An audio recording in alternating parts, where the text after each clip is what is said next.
probably gonna go wash my face in a couple minutes once this patch dries. Hello, everybody. Welcome to Nuuli Forged. It is nice to see you on this glorious Wednesday. My name is Jared, and I will be your dungeon master for this evening. Let's go around to a quick introduction, and I would like everyone to tell me what your character's favorite holiday is. Let's start with Carolee. Hey, I'm Sarah, and I'm playing Carolee, who's a half-elven druid, and her favorite holiday is Beltane. Wonderful. I don't know what Beltane is. It's a big bonfire fertility festival. It happens in May. Oh. You know, it's your first of May fucking outside kind of holiday. Awesome, I love it. All right, and how about Greg? Hi, I'm Amber. I play Greg. Greg doesn't know what a holiday is. I don't know what you're talking about. Is that the thing where there's like food on the street and I get to like eat it all? Because that happens a few times a year. I don't know. Awesome. That's fun. And how about Adis in Warpaint this evening? Mind your business. Hi, my name's Tanner. I'm playing Adis. It's been a rough day at work, so ignore this, please. I don't know. I know Faerun holidays. I don't know your holidays. You can make up. You can just use like real world holidays, like Easter or something. Ew, Jesus. I would then have to say Thanksgiving. Just like a feast day. All right. I drink about that all year. I'm down with that. And how about then Spoot? Hi, I'm Matt. I'm playing Spoot. Favorite holiday for Spoot has got to be Turtle Christmas, where we all decorate each other's shells. Awesome. It's the same weather as Turtle Summer, because we don't have snow in the swamp. Make the most of it. And not last, but most certainly not least of all, Defect. Hi, I'm Mike. I play Defect, the wonderful Warforged Barbarian. And Defect's favorite holiday is not an official holiday, but he likes to celebrate it when he's with Greg. It's National Best Friend Day. Aww. That's adorable. That's so sweet. That is fantastic. I give Greg a card. Oh, is that what you mean by a holiday? Oh, yeah, that's a good one. I like that. Yeah, anytime Greg gets anything, they like it. Yes. Like a bag of nuts and bolts. Awesome. Well, fantastic. That being said, if anyone watching would like to follow us on our social media channels, you can use the !socials command and get information that way. It's not that hard. It's on the screen on either side of me right now. It's at Nuuli Forged on Twitter and Instagram. And you can also use the commands !Nuuli and !character name and learn a little info about those characters at any point throughout the game. So let's dive right in. Last we left off, our intrepid explorers had indeed made their way finally to the traveled road and began their trek towards the village of Redsand. In doing so, they encountered a very interesting archaeologist on a very strange mount, defeated some bandits, which attempted to banditize them, and Adis may have let something onto the prime material plane that doesn't belong there.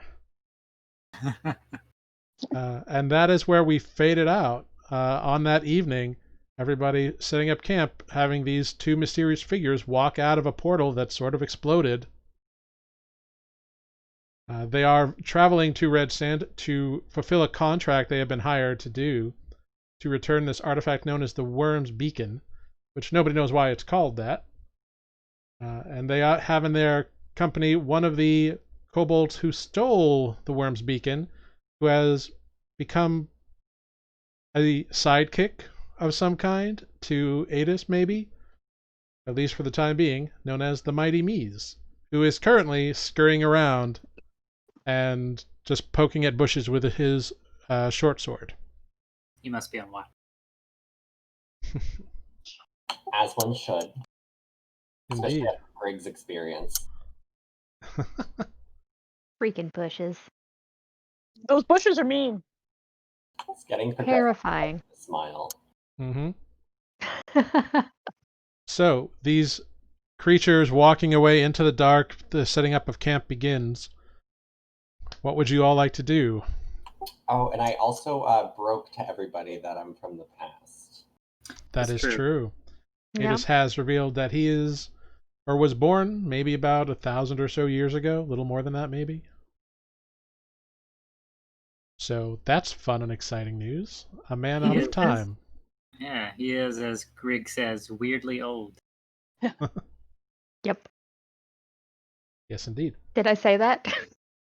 I'm pretty sure. Yeah, first. It's only because I watched the read.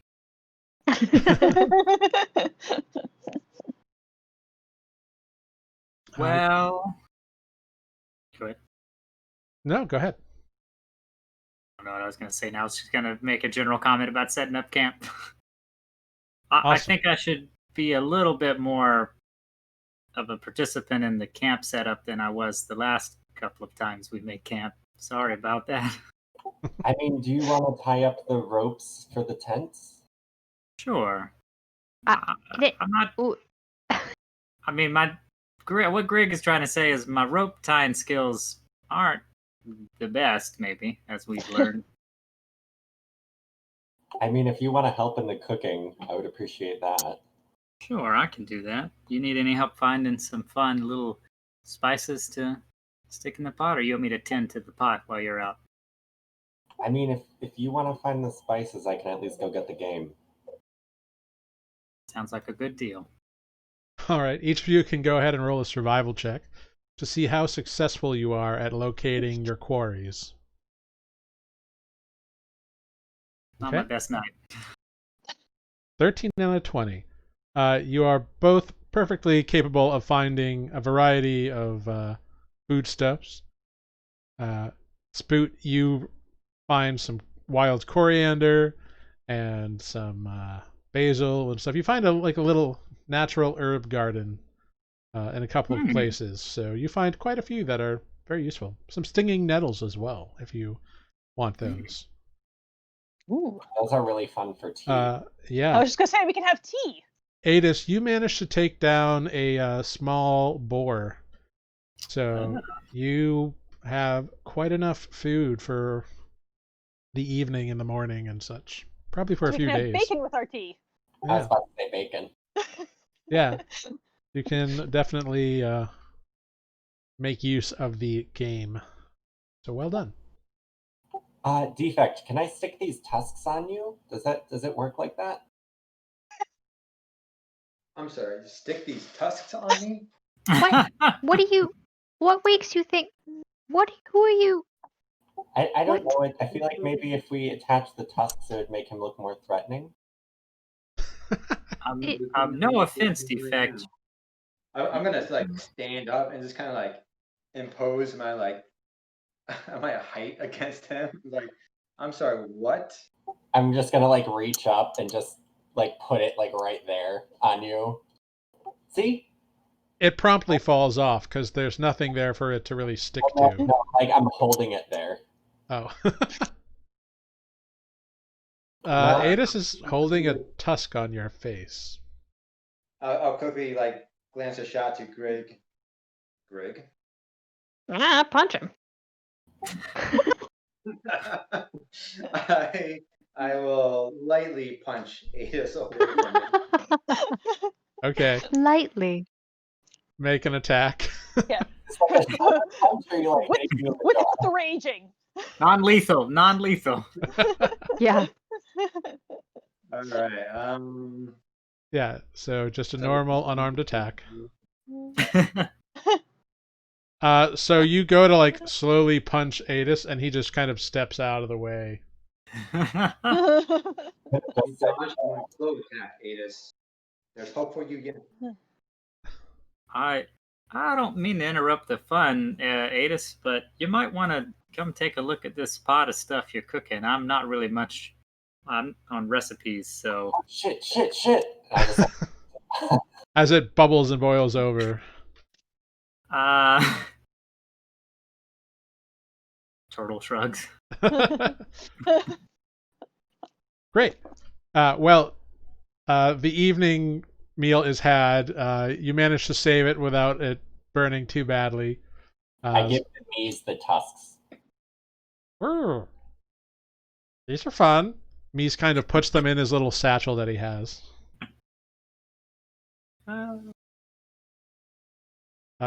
in fact, he like spends the last few bit before he goes to rest, just kind of like tying some really thin leather ties like around the tusk to like make a necklace or something out of them. Not really sure what he's making, but he's being crafty. Great. Nice. It comes to that time of the evening where you can choose to hold watches or not, as you wish. I'm going to do the usual and set the alarm around the camp. Okay, great, no problem. So Adis goes around, does his usual alarm setting. Well, I haven't taken a watch in a while, so I'm happy to go first if somebody needs a nap. I can go third. Sure. Wake me up when you're done, Spoot. Okay. Good night, everyone. You know, I kind of miss that. Who's Home guy. taking fourth? I'll just wake somebody up. It's fine. Or Greg. You get to pick, Yeah. yeah. I'll pick. Yeah, just pick. Great, cool. Yeah. So go ahead, roll perception check. Oh, that's me. That's you. You're the one who's awake. The rest of us are not percepting anything. Neither am I. You are persuading No, you that bug to Oh, that's leave the persuasion. ship. Oh, no wonder.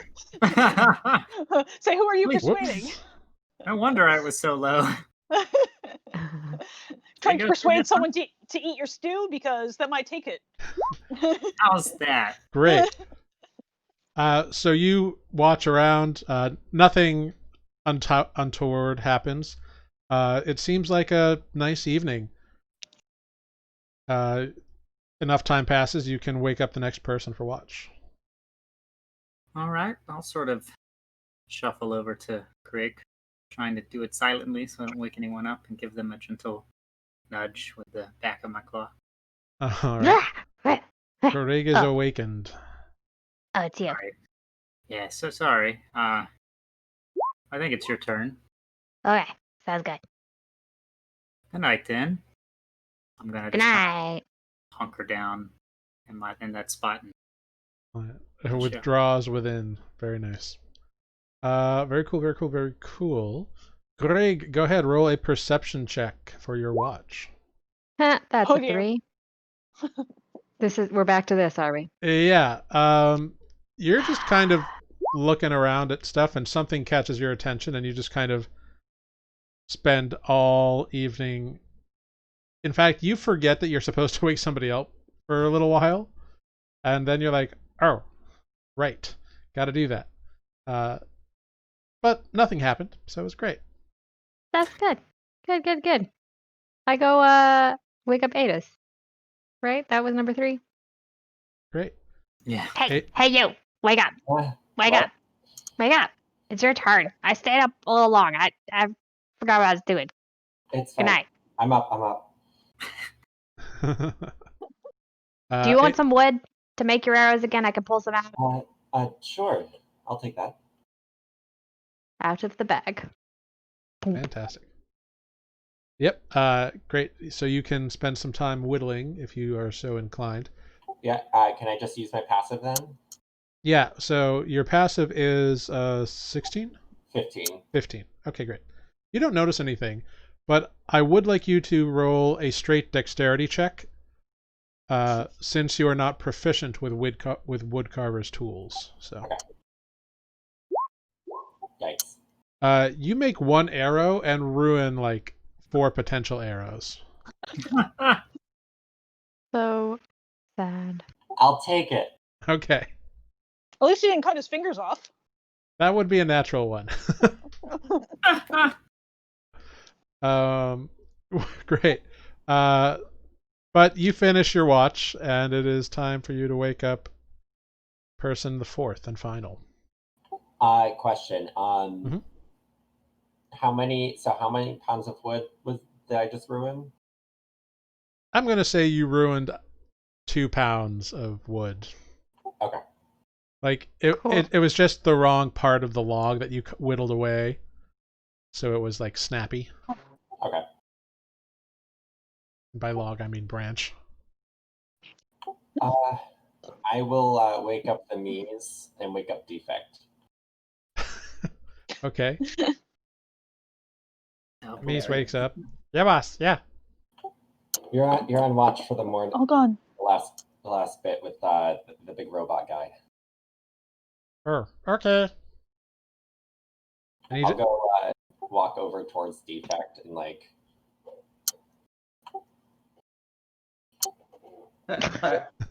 Hello.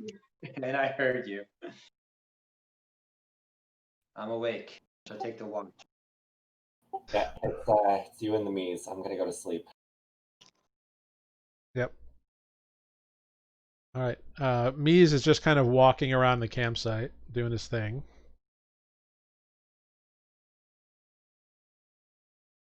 Try to do a perception. Yeah, please, go ahead. Make a perception check.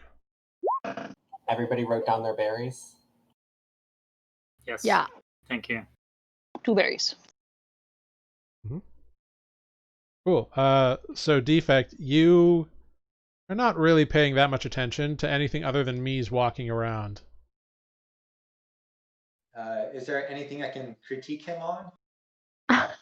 His Uh, stance, his posture, his... Make an insight check.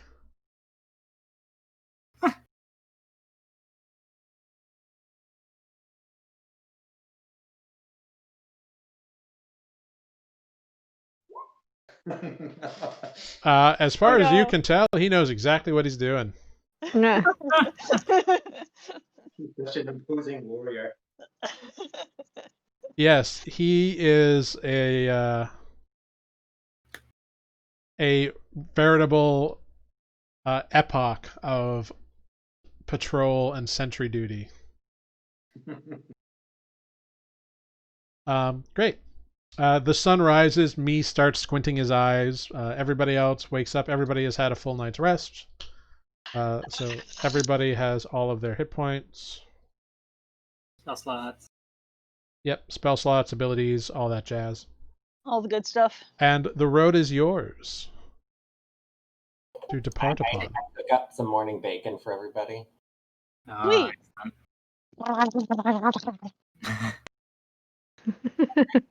Make some nettle tea.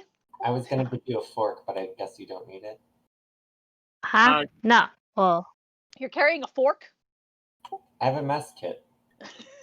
Mies also looks up from just the handfuls of food that he has, and he's like, huh?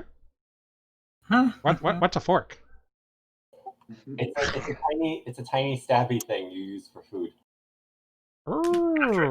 After it's dead, Mies. Okay.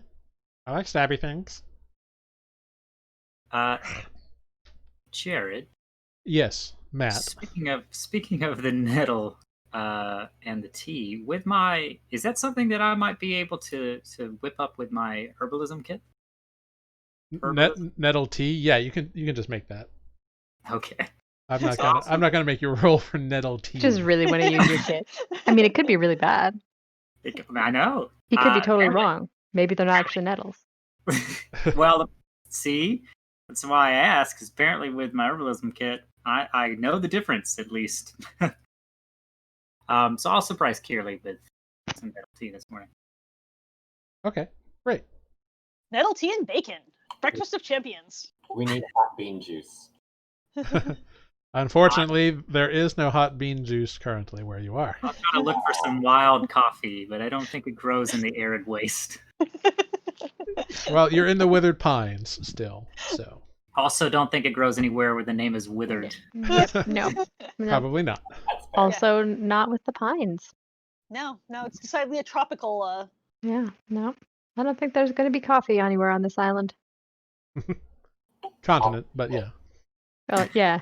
Might be a It was. rarity that is not around at the moment. But if anyone can spot it, my herbalism kit can. With the eyes it has all over it. So. I mean, that's kind of the description of it. It's kind of Is it like the use- luggage? Yeah, Yes. use you with perception to see plants. Yeah. So that'll be fun to bring up every session. Well, As long as it follows you on many tiny feet. Exactly. come on, boy. You're too slow. You're almost as slow as I was last week. Great. So you all have your breakfast, pack yourselves up, and begin trudging along. The day is clear and open wide. No problems do you encounter. Towards late afternoon, you do see a couple of wagons strolling your way from the other direction. Why are they always coming from the other direction? Maybe trade is good coming out of Redsands. Because we're moving. Trade goods to offer in the desert. Could be. Because Sure. we're moving faster than the wagons behind us. Are we? I feel like horses would move faster.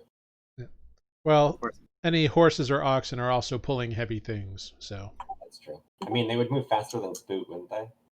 possibly. Yeah. Spoot moves just as fast as the rest of you. He's just more purposeful about it. Deliberate, I believe, is the. Yeah, deliberate. He's more There you go. deliberate in his movements.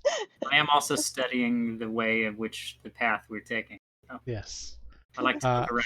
And indeed, down this roadway comes like two wagons, like typical wagons with covering, and a few people up in the wagons. Seems like a bunch of humans. One's got a bow in the front seat, the other's driving. Oh, Greg, it's your favorite. Humans. Yeah. Keeping in mind, Oh, travelers! I know I was going to say, keeping in mind what Greg said last time about humans, I will still wave. I may not be a They acknowledge you, and they're like, "How you doing?" good. How's the road west? Fine, but there's a toll up the way that's pretty new that we weren't expecting, which is kind of obnoxious, but wasn't worth the fight. Oh, What- well, Is this a What- walking toll or a foot toll? Well, a couple of hobgoblins seem to have built a little house or something off to the side of the road. Made have themselves. Yeah, and they block the road and won't let you pass without paying 2 gold each. Ah, Hmm. sounds Well, annoying. that Uh-huh. doesn't seem like it's in the spirit of the roads. I think we'll No, have to have but a word with they were armed, and I didn't want to bother the two of them, so. Well, down the path back behind us, there were some highwaymen. We killed most of them, but the leader got away. Well, I don't know if they have anything to do with each other, but we appreciate the heads up. Hopefully, if it's just the leader, he is not going to cause much trouble. Well, you gave us a heads up about hobgoblins, so I figured we should return the favor. And we appreciate that. Well, we must be off. Got to get to Mendonian, so safe travels. you Safe as well. travels? Wow, Yeah. what a And strange- they start rolling past, using Wow. whatever remains of the day. yeah, strange dialect they have out in the west here. I was going to say, are they Scottish traders from Red Sands? Oh, they didn't say he was from Red. They didn't say they were from Red Sands. They were just coming on the road from that direction. Fair. Well, I think we should have a little talk with these hobgoblins. I'm not so sure I take to the idea of them controlling part of the road like that. You gotta find a job somehow. That's not really the place to do it, though. This is supposed to be a road for free travel among all. Don't worry, I'll only speak with them first. We'll only come to violence if necessary, of course. Sure. Whatever. Well, at least we know what's coming. Shall we? Let us continue. Trot along. All right. So as the sun begins to wane, you. Whoa. Okay. Earthquake. Whoa. You eventually make your way, and you can see up ahead in the bend, there are a couple of hobgoblins just standing around the road. They definitely see you coming down the road. And they kind of stand up from where they were like sitting off to the side of the road on a rock, and purposefully block your path. Mm-hmm. You can Pretty see nice, maybe. off to the north side of the road, there's like a pretty large tent actually for just two hobgoblins, and a little kind of campsite. Seems to be like that's where they're living, but they are standing at the like bend in the road so they can see people coming and going from either direction. I'm gonna pull Grieg aside and say, I don't know if it's possible you could slip out and maybe take a look at that tent over there. It is quite large for only a couple of hobgoblins. I would like to know what we're up against if they decide not to be persuaded. Wait, did you say Sure. you wanted to sneak off? Yeah, I'm wondering if Greg can sort of sneak off and check Sure. out the tent. If we're Yeah, far right. enough away, I don't know how close we got to the hobgoblin. I mean, assuming you kept your normal kind of orientation, Adis is about 45 feet away, and Spoot in the rear is about 70 feet away. Okay. I mean, it sounds like enough time to get to Yeah. redirect Greg. Sure. I'll give it a shot. I mean, there's not like a lot of shrubbery next to the road, so it's pretty open, and they have definitely seen you because they are like looking directly at your party. Oh, well, maybe it's too risky. I'd hate to start a fight before we But get a you can chance. always try. It's broad daylight, right? It's waning towards evening. It's probably like a little bit like a hour maybe before sundown. Oh. And we're heading west, so the sun is Right shining in your on eyes. us. Yeah. Oh, Yeah. true. Yeah, so Not maybe in their eyes. maybe Correct. a warp vision. We'll just face it. I will stop about like 30 feet away and just wait for the rest of the party. I'm gonna walk up to the front. Just Okay. Oh dear. Just gonna say, hey, in Goblin. What you doing? That's a good question. Do they speak common? We're They about to Seems find so. out. they definitely answer you back. Greg, they're like, "Hey, what's up? This is our toll road, so you need to pay the toll." In Goblin. Why is there a toll now? Cause this is our bit of road. Why is it yours? Cause it is. We now run it. You're giving goblins a bad name, you know. Heh. We don't care about goblins. We're hobgoblins. Yeah. So in Goblin, I'm gonna say that's really racist against your kin. Well, we don't care what you say. This is our bit of road. If you want to get by, you gotta pay the toll. I don't That's the necessarily- rules. I don't think you can own a road. That's like me saying I own a forest. I don't care if you own a forest. This is our bit of road. Well, I don't How care. much of the road is yours? What about right there? Right there. Over there, is that yours? Or maybe over there. If I take one more step, is it yours?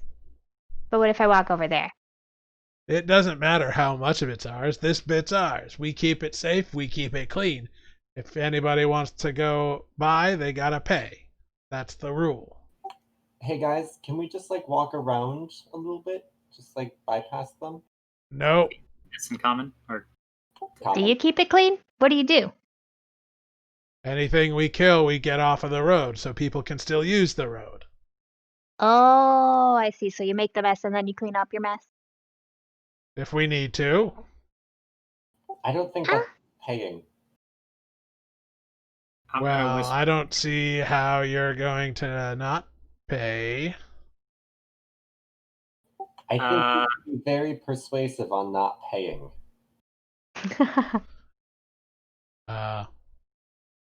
Well, you gotta pay. That's the rules. Who made the rules? We made the rules. This is Why ours. did you make the rules? 'Cause Because why? I'm gonna look What back. about this spot on the road is so appealing to you that you've decided to house people on it? there was no one around. Look, we want it. That's the deal. How is the negotiation going there, Adis? I don't have a clue what's. I mean, they're talking in a mix of common and goblin, depending on who is saying what in what language. I thought we were both speaking Goblin. I did too. I thought everyone was speaking Goblin and the rest of us were Oh, I just... thought someone. I all thought you hear is someone said they were. No, I just thought someone said that they were said something in common, to which they replied.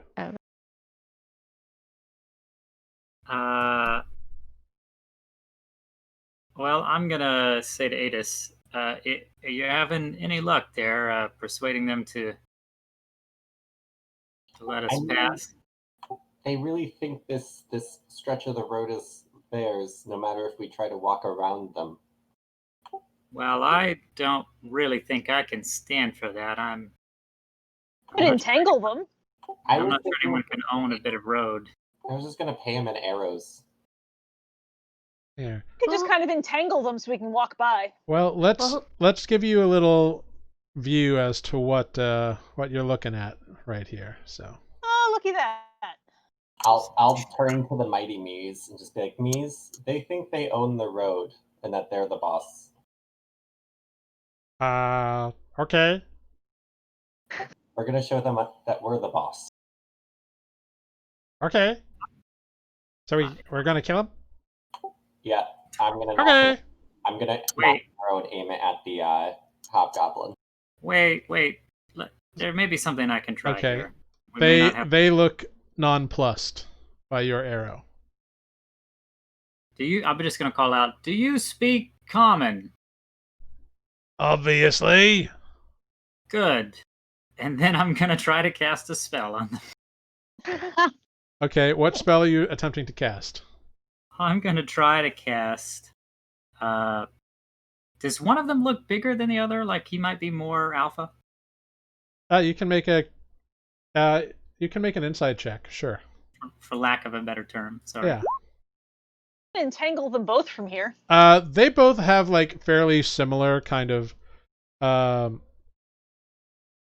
like decently maintained chainmail.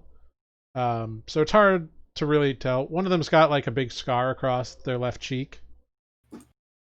Okay. Well, I'm just gonna pick the one with the scar then, because that sounds like fun. Okay. And I'm gonna attempt to cast suggestion on them. Okay. Great. And try to suggest that they pack up and abandon this bit of road and let people pass. Okay. How this... So are you going after the one with the scar or the one without the scar? One with the scar. I don't think I can target two technically, and you'll have to catch me if my components are too much. They didn't have a gold attachment, so. Yeah, no. As long as they don't have a gold value, then your spellcasting focus, in your case, your holy symbol, takes care of the material components. So he makes a wisdom saving throw. He rolls a 10. Okay. So I believe that fails. It says it pursues the course of action you described to the best of its ability. Yep, and you have to concentrate on that for the next however long. 8 hours. Yeah. Well, until we pass at least. All right, so Dude Bro is charmed, so I'm going to give him this little heart because he loves you. Oh, all right. Yeah, that sounds good. And he starts walking off. The other one is like, hey, get back to your post. You're all under arrest. Give up now or pay the fee or whatever. No more shenanigans. Last warning. Arrest? Who's gonna arrest us? Yeah, you're empowered by what? By us. And you see popping out of the bushes a guy there and a guy there. I knew it wouldn't be just 2.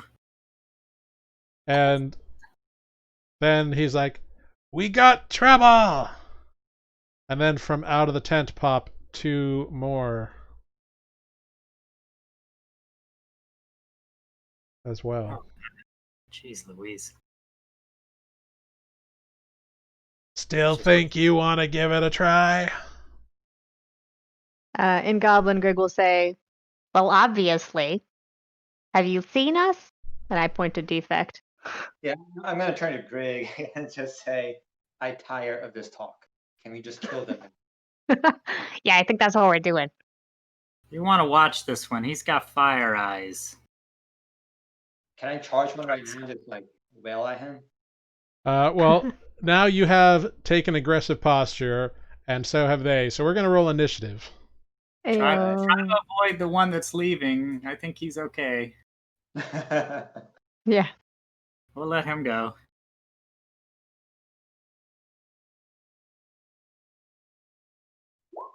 Woohoo. Whoa. Yeah. Come on. Oh, look at Spoot. Look who gets to do more talking. All right. Where is the Mighty Mies? Here he is. The Mighty Mies rolls initiative. Nice. I love how last game and other ones my initiative was so good and now it's under 10. Well, and Spoot has been like 3 to 7, and today has got the nat 20, so. Right. Well, with that, Spoot, you are the first person who gets to do anything. Mm-hmm. I don't think it took my roll. You gotta set this one out. Yeah, look at that. One says 9. Yep. Yeah, so say it popped up just- 9, but it didn't. Didn't add you. It may not have Yeah. registered your click, but that's okay. I've added you. You're fine. Thank you. You're welcome.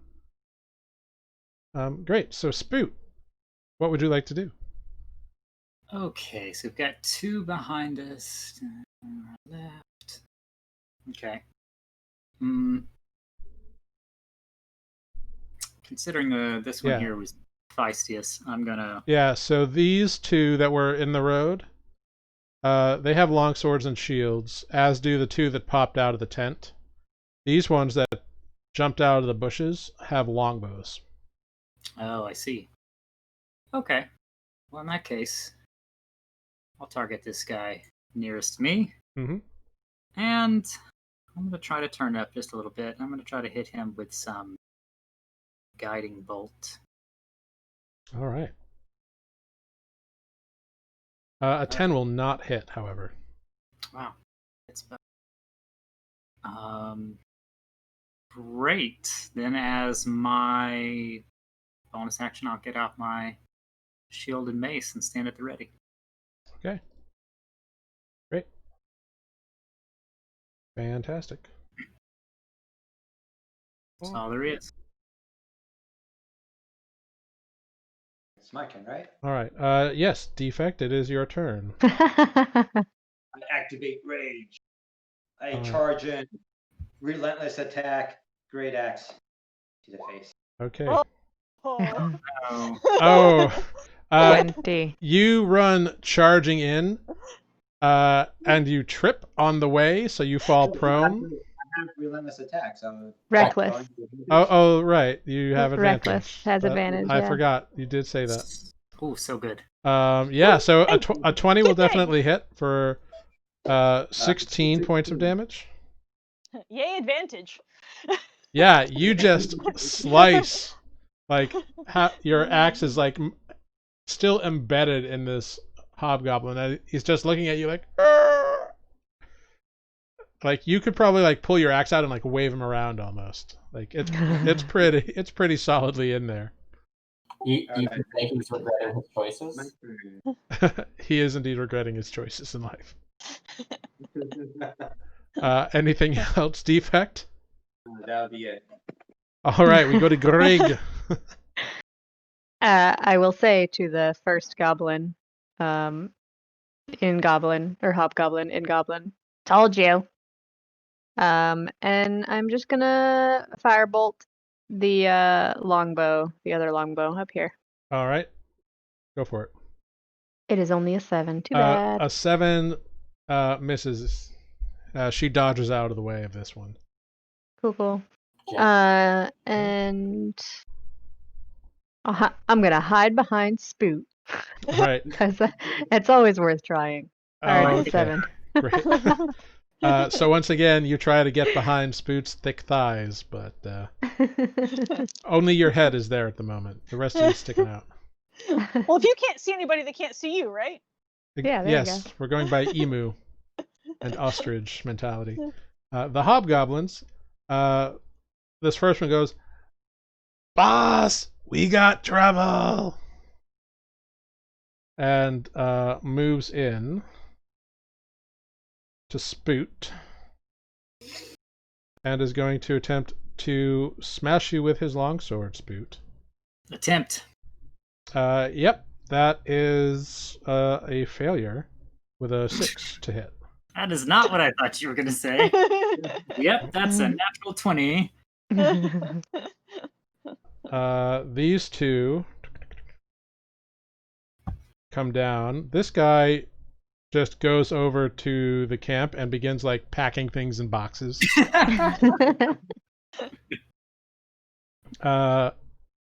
These two each make an attack, one against Adis and one against Caerly. Oh, Against Adis, that is a 16 to hit. That hits. For 3 points of damage, unfortunately. And then an 11 to hit Caerly. that misses though. Awesome. Hobgoblin, who has been slashed by the axe, drops his longbow and valiantly pulls out his sword to try to chop Defect's arm off of him. No. However, rolls an 8, not very good at his job. The female with the longbow takes a shot at Greg. That's a 15 to hit. Just hits.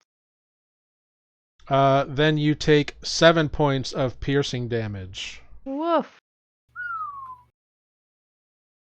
And now it is the mighty Mies's turn. Mies swings around, moves up, and goes after the one that has attempted to stab Adis. And he crits on his first attack. Nice.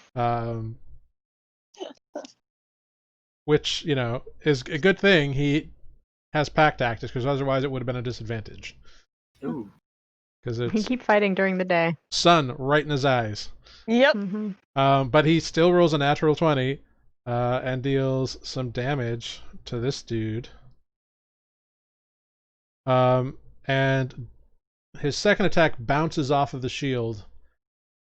The hobgoblin snarls at the mighty Mies. And Caerly, that brings us to you. Cool. Well, I was going to entangle them, but they're a little close now, so I guess I'm gonna whack them. Mm-hmm. If you move here, you can hit him with advantage. Ooh, this is true. Yeah. I will do so. That's right, because me's moved since I last looked at that map. That's what happens when I look at my. Yep, so you can make your attack with advantage. You can bonus action to Shillelagh and attack with your staff. Yeah, an 18, a 24 will hit for 10 points of bludgeoning damage. Whack him! Yeah. Smack Whack. right in the back of the skull. Adis, it is now your turn. I'm going to use Planar Warrior and shoot the far longbow lady that shot Grig. Okay, you have disadvantage on the attack. So why? Because you have an enemy within 5 feet of you and you're attempting to make a ranged attack. I thought that only mattered like if I was attacking the. Nope. The Oh. Any enemy within 5 feet puts disadvantage on the ranged attack. That's because they could like hit your bow or something. Yes. Gotcha. And, I you know, will- just generally be distracting as they try to stab you with the sword. Right. I didn't pick that. I will move and I'll take the AOP. Okay. Indeed, he will attempt to longsword you, but not with a 12, however. Nice. Too slippery. All right, now I would like to shoot this lady. Go for it. 17? A 17 will hit because she does not have her shield out. So 9 with an additional 1 force. Okay. So yeah, the arrow goes in a little deeper as... And with that, we return to Spoot at the top of the round. I'm going to do a quick-ish check looking over my shoulder to Grig, which really means I'm going to have to turn a little bit to check to see how they're doing. Yeah, I'm fine. It's fine. It's fine. We're good. You're good. Okay. They gave me the thumbs up as they knew what I was looking at. So I'm going to turn my attention back to the one in front of me. And I'm going to say, sorry to do this, spell. And I'm going to cast some inflict wounds on my claw hand. Ooh. Whack. A light bulb just went out in my room. It got a little darker in here. Oh, no. An 8 will not hit, however. Wow. I guess that is how it's gonna be tonight. Gonna be you and that sacred flame. Yep. Yeah, It that- transcends campaigns too, by the way. Like, Yeah, this is me all the time. Doesn't matter if I have a +6 to my attack. I still roll 2s. Okay. Well, I'm gonna make myself as wide as possible to try to shield Greg. okay. It is at this moment where emerging from the tent.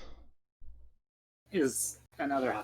Yes, this one. Oh, he's got a fancy suit on. Yes, is wielding a great sword and actually in full like half plate as opposed to chainmail.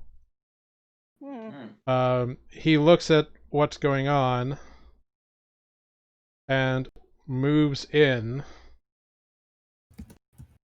to Aw. Carolee. That's unfortunate. And swipes once with his greatsword towards you. However, a 10 will miss. Yes, it sure will.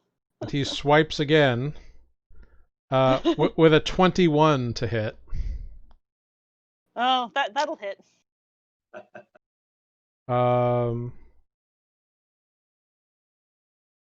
Oof, this might hurt a little bit. Yep, I bet it will. For 21 damage. Cool. So I'm out. All right. Hey. So this hobgoblin comes out, rushes, beelines towards Carolee, swings his greatsword. Carolee dodges out of the way, but then on the return blow, stabs Carolee, slashing across Carolee, slashing her body, and she falls to the ground, unconscious and bleeding out. Hmm. The goblin, the hobgoblin dude with the great sword, continues then moving to right here. Defect, it is your turn. Not gonna have that. So I will also, I'll again do reckless attack on the one I'm against right now. Yep. Whew. Dang, Dang, all right. Wow. Wow. Good thing you have reckless attack. Indeed, in this blind rage of like choppity chopperson, you manage to hit and kill this hobgoblin. Okay, and then 5, 10.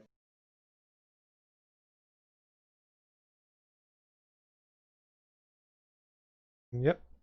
Perfect. Yeah, I'll stop right there. All right. And can I like call out to this big guy and like try to draw him to me so that he's not attacking Grig or the Mighty Me? You can always try. Yeah. Go ahead. Make a. Was it- How do you want to do that? Make that a intimidate him? check. Yeah, It- intimidate it him with my All right. side. Make an intimidation check to like draw him towards a mighty opponent. All right, do this. Okay. He definitely sees you and kind of eyes you up as you come in, and his greatsword is across in front of him, seemingly ready to strike out at someone. All right. Greg, it is your turn. Greg wants so bad to burn everything, but is gonna try to be responsible, I guess.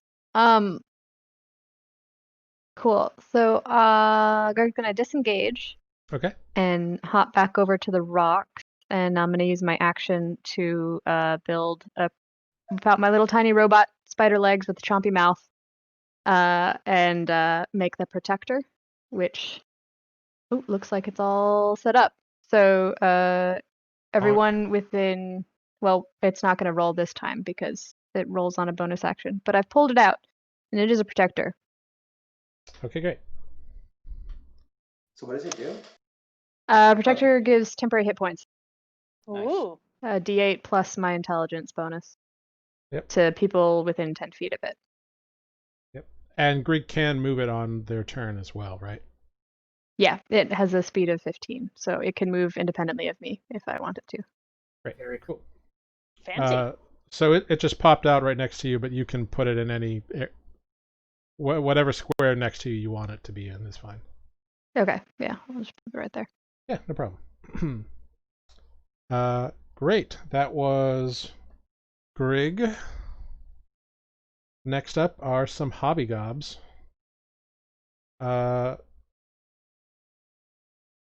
This hobgoblin moves down and takes a swing at Defect. Ooh, that's a natural 20 Oh. for 13 points of damage, slashing damage. Round it down to 6 because I'm. Oh yes, because you are raging, so halved, reduced to 6. Very cool. All right. The other one up here on top of Mies is going to make his attack on Mies with a 21 to hit, dealing 10 damage to the mighty Mies. This one next to Spoot also attempts to longsword Spoot, but not with a 10, bouncing off of your shield or your buckler. And our friendly lady is going to attempt to longbow Adis. That's a 14. I believe misses you. No, that's my AC. It just hits. For 7 points of piercing damage. This guy up here is still packing things into other things. It's an awful lot of luggage for a hobgoblin. I mean, he finishes putting a couple things in a bag, then goes into the tent, presumably to continue packing. I really need him to hurry it up. Yeah. It's been 12 seconds. That's true. I'm already thinking like, if he gets far enough away, then I don't have to concentrate anymore. Yeah. The Mighty Mies is going to attempt to stab the guy who stabbed him. So Get him. two short sword attacks. However, he is at disadvantage now, and neither of his attacks hit. He's at disadvantage? Yes. Oh, he can get flanking advantage? Or does that No, not get attack the top one. Which Well, no, he's attacking this one that stabbed him. Yeah. that one? Sorry. That's right. Yeah. Carolee, I need you to make a death saving throw, please. Don't roll a 1. Okay, that is a success. Woohoo! And Adis, it is your turn.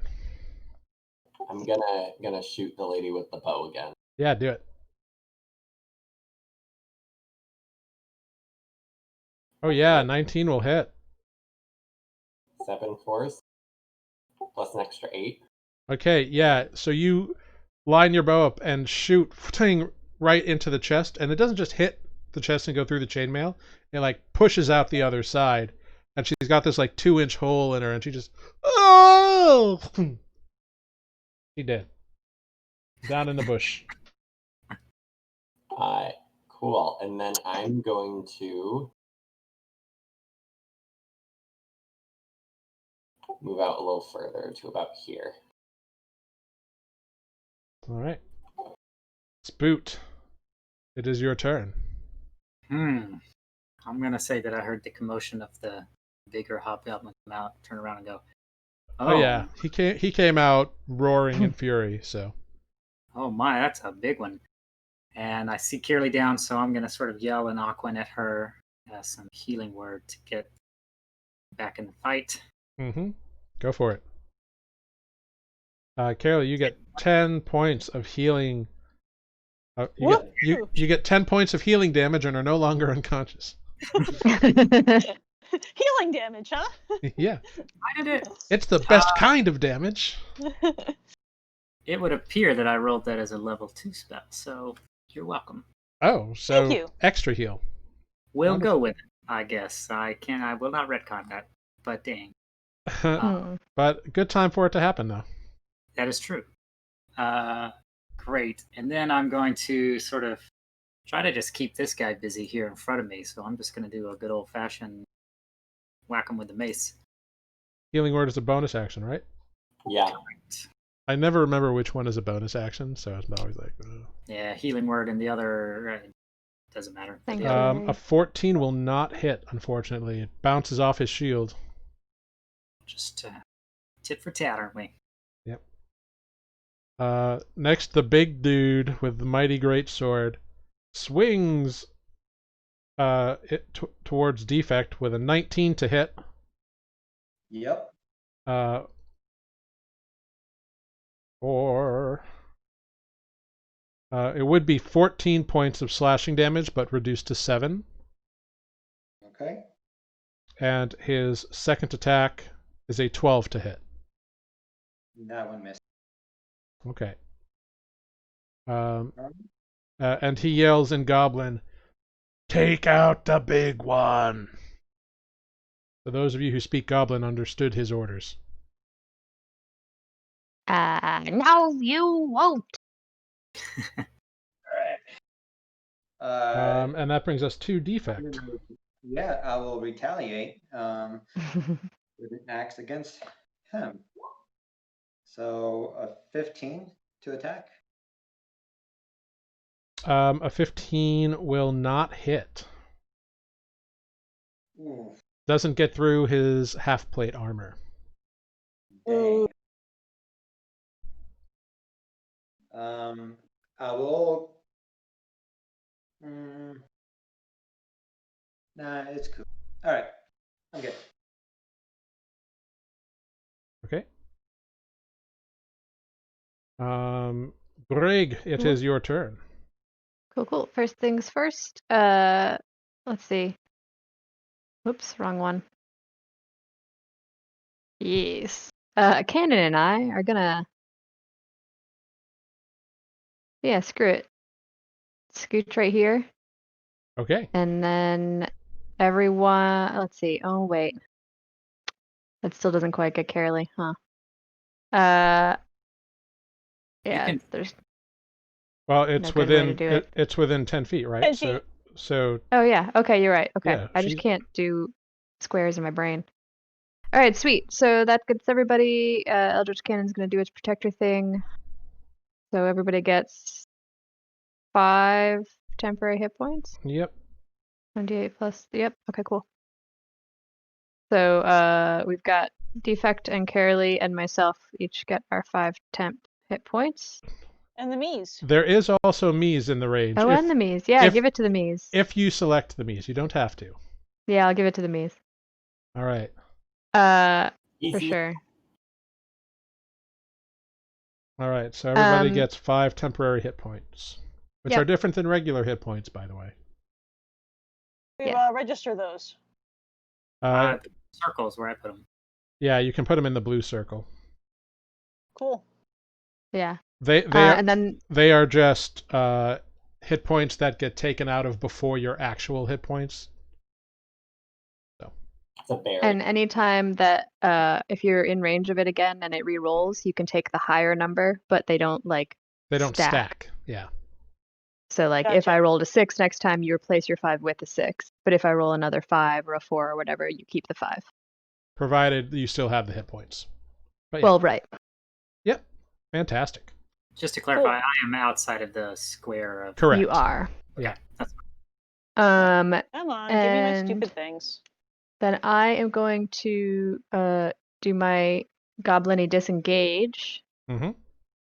and come up here. And then I'm going to say, Mies, Carolee, get out of the way. Okay. Scooch, scooch. The hobgoblins. Do you indicate a direction they should go, or do you just say get out of the way? I guess I'm going to be like waving, just like scooch, like out. Scooch. Just move. Okay. Hobgoblin against the Mies. A 12 to hit will not hit the mighty Mies. Hobgoblin against Defect, an 18 to hit. Yep, that hits. For 7 points of slashing damage, reduced to 3 because of your rage abilities. And against the Spoot is a 22 to hit for 3 points of slashing damage. And the other one is dead, and the last one is gathering stuff in the tent. Picking up his laundry. Spoot, I need you to make a Constitution saving throw, please. DC 10 to maintain concentration.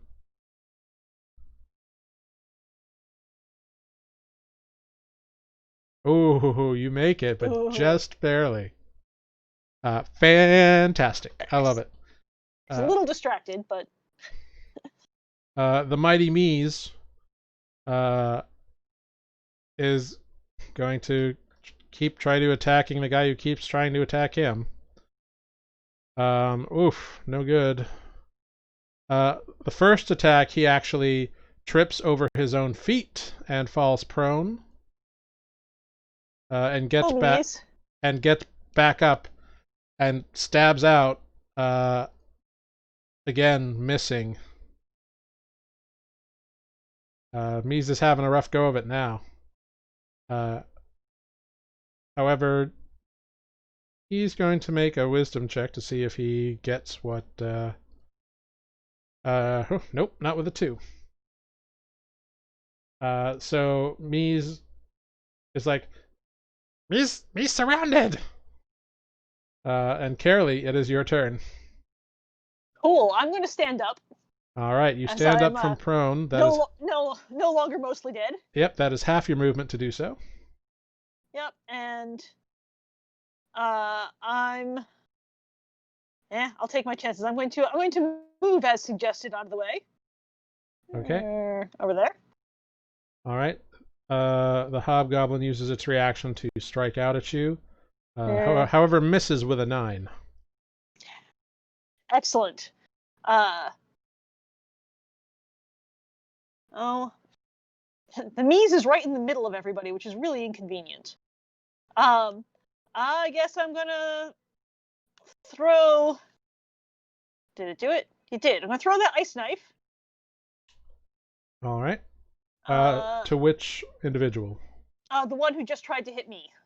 Okay, so this fellow will make a dexterity saving throw. He rolls a 10, so he fails. So he takes 10 points of total damage. Yep. Oh, weird. Wonder why it does that. Oh, I see.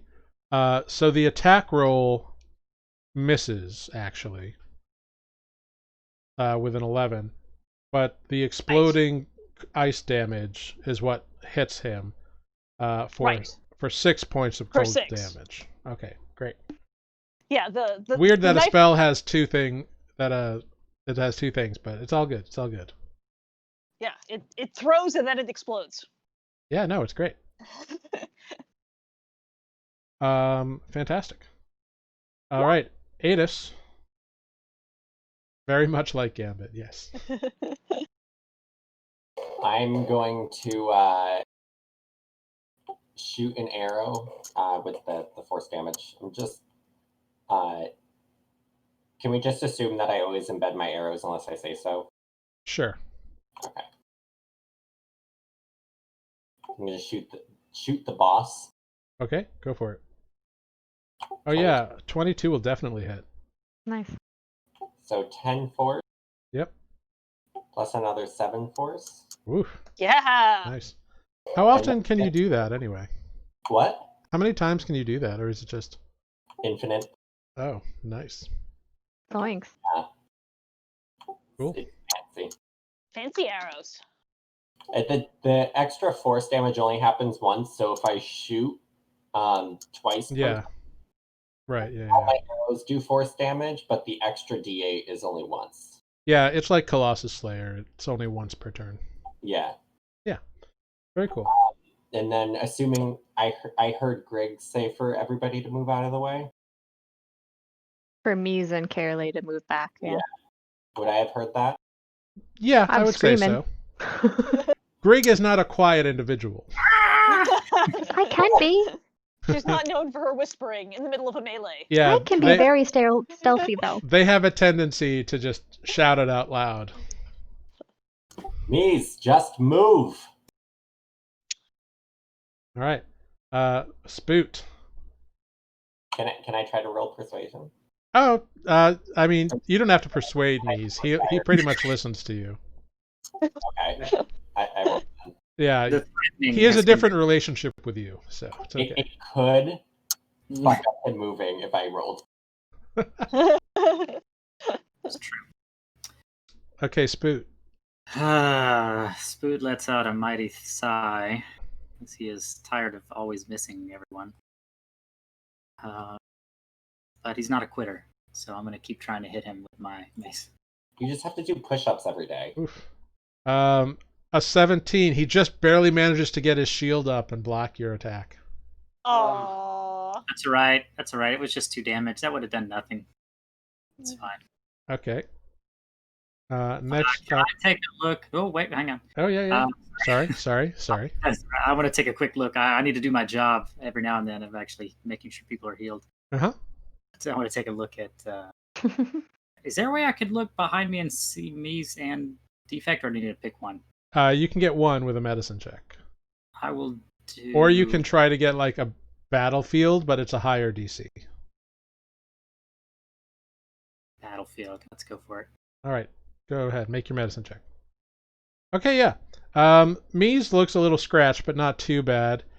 Defect has a lot of scratches over him that look like they should be bad, but you know how Defect is in battle. When he gets his fluids pumping, he's hard to really hurt very much. Okay. All right. Yeah. Everybody's hinging. All right, that's good. Um, I'll stay the course. yeah. Yeah, that's what happens. Cool. The big hobgoblin goes ahead and makes another couple of greatsword attacks on defect. That is a 16 to hit. That hits. That hits you for it would be 18, but reduced to 9 points of slashing damage. Okay. And then an 11 to hit bounces right off of you. All right. Retaliate. Yep, it is your turn. Defect. Oh my god. A 10 Oh. will not hit. He gets his greatsword up and goes. It's okay, All right. buddy. I know the feeling. Grig, it is your turn. Okie dokes. Oops, wrong one. My little canyon chomper is gonna go chomp, chomp, chomp, chomp, chomp, and circle this way Okay. and do its little temporary hit points. Cool. Yeah. So 7 for Does defect like that? and spoot and me's. Okay. Does it make the Pac-Man noise? Luckily, the other hobgoblin has not regained his opportunity attack yet because he used it to go after Carolee. Oh, nice. There you go. So good usage of maneuvering. Yeah, because that's definitely totally paying attention to that. Expert level, that's me. Cool. And then I am just going to. I keep trying to figure out. It's too far. There's no good way to do it. All right, I'm just going to firebolt the big guy. Well, A 17 will hit, just barely. You managed to get into the through the half plate. Go ahead, roll your damage. Sweet. 6. And I'm gonna throw in Fury of the Small. Right. Why not? So that's Gets an extra 2. another. Wait, no. It's an extra 3, right? My For level each 3. We're level 3. Yes. Fantastic. So 9 total. All right. Fantastic. The hobgoblins are going to do what they do. Against the mighty me's, that is a 20 to hit. The mighty me's takes 14 damage, removing the temporary and the carryover for another 7. Hobgoblin down below. Thanks for the follow over PBJ2. That's very nice of you. Thank you for coming. Hobgoblin the second after defect is going to swing with a 20 to hit. Yep. For a total of 10 points of slashing damage reduced to 5 because you're a rage monster. Right. And then against Spoot is a 21 to hit Ouch. for 7 points of slashing damage. Go ahead, Spoot, and roll a Constitution saving throw. Oh no. Oh, you succeed. It's DC 10, so fantastic. Yeah. Nice. Ooh. He better be Well finished done. packing by now. He's getting in there. This last one, who was in the tent, comes out of the tent with a satchel full of stuff and just kind of begins walking away. He walks to about there. Just casually comes out like, what a nice day. And just walking with his little satchel out. I think for a second, Spoot's like, "There's another." Oh. Yeah. He looks out and he's like, "Bye guys, see you later." Yeah, that definitely startles me, but Yeah, he doesn't seem bothered that you're, fighting his friends. The Mighty Me's is going to attempt to stab the dude bro still at disadvantage. And fail. He's just hitting the shield because he's just hacking away. Can't get by. I know the feeling. Carolee, it is your turn. Is he not going to do what Ames told him to? No, he is. He kind of looks and goes, "Mees," and he just books on and runs over to Adis. So he gets 3 opportunity attacks against him. Oh god. Need to teach him the tactic of disengage. Yeah. Oh, that's true, but oh well. He forgot, and then he was like, "Oh, right." However, happens to the best of us, little guy. This is where the DM kills our friend.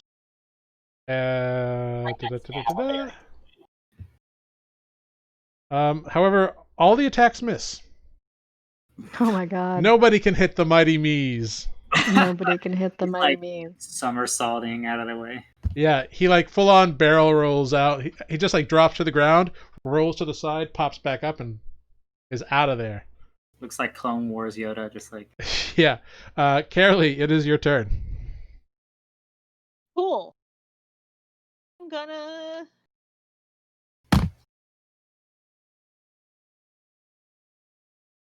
gonna ice knife the leader this time. Okay, a 14 will not hit, but he will attempt to make the dexterity saving throw. Oh, rolls a natural 1. That is a lot of ice damage. Yeah. That's a cool spell. I didn't know that existed. Yeah. Yeah. It's a great druid spell. That is 16 total damage. And only the 11. I missed it the last time, but everyone within 5 feet of that exploding arrow actually needs to roll a dex save. Oh, do a dex do the save. dex save. Okay, Yeah, so then I need defect to make a dex saving throw. And this other hobgoblin. And the cannon, right? Yeah. Advantage. Yep. Sorry, guys. The hobgoblin fails, or no, the hobgoblin succeeds, so he takes half damage or no damage.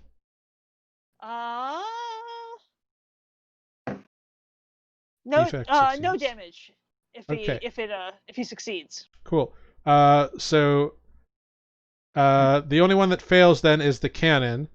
So the cannon takes 11 points of cold damage. Cool. But Sorry, it Greg. takes 7 of it from the temporary points, and then Oh, yeah. what, 4 from the Mm-hmm. regular. Yep. I can math. So yes. Can 4. you heal a cannon?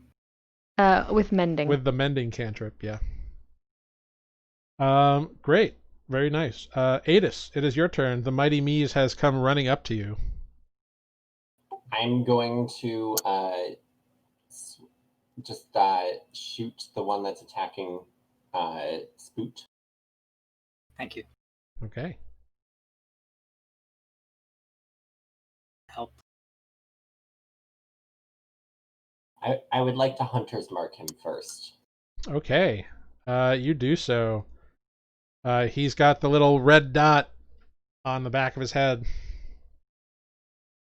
9 will not do anything. No, a 9 will miss. It sticks in the ground next to him. He's like, huh? Urgh. As he kind of looks over his shoulder briefly.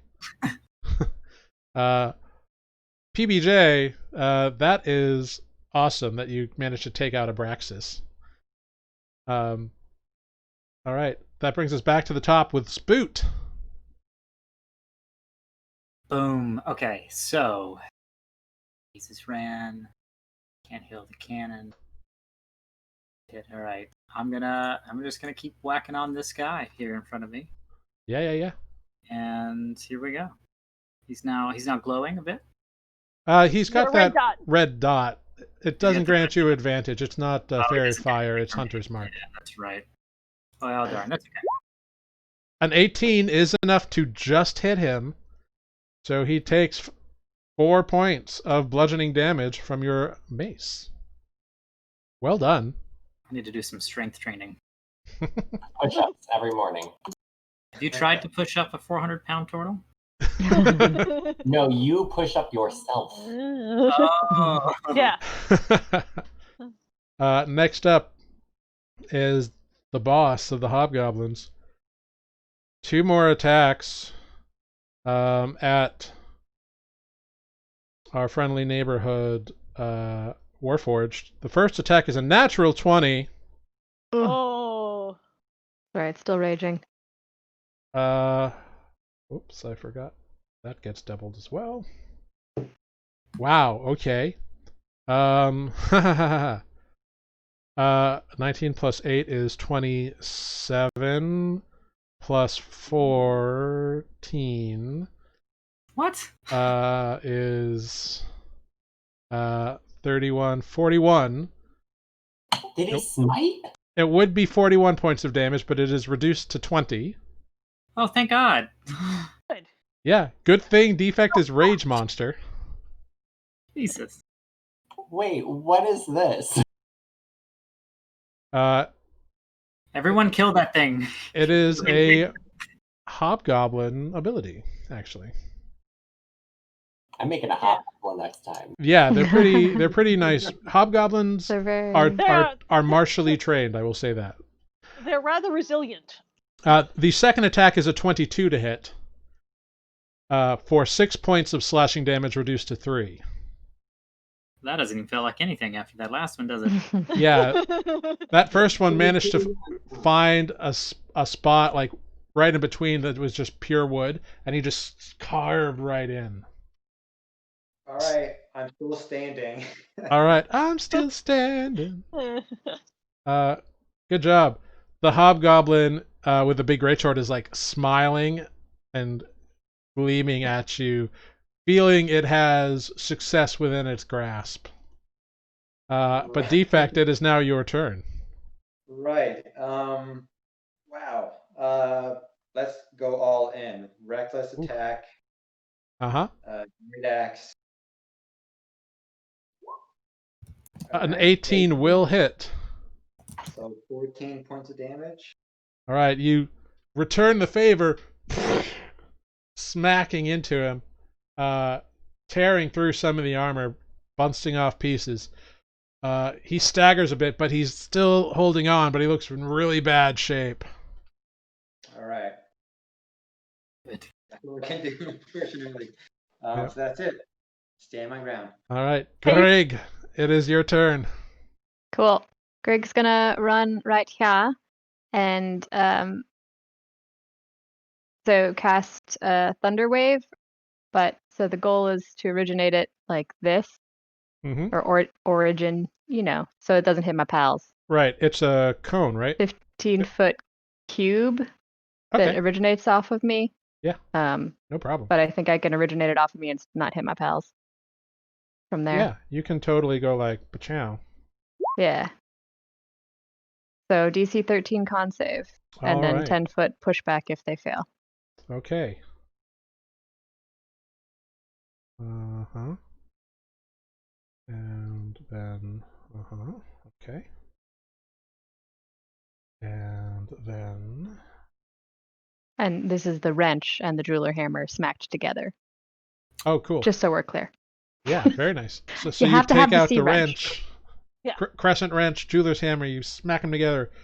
This cacophonous blast bursts forth from them. This hobgoblin gets pushed 10 feet away. 10 feet, Nice. right? Yep.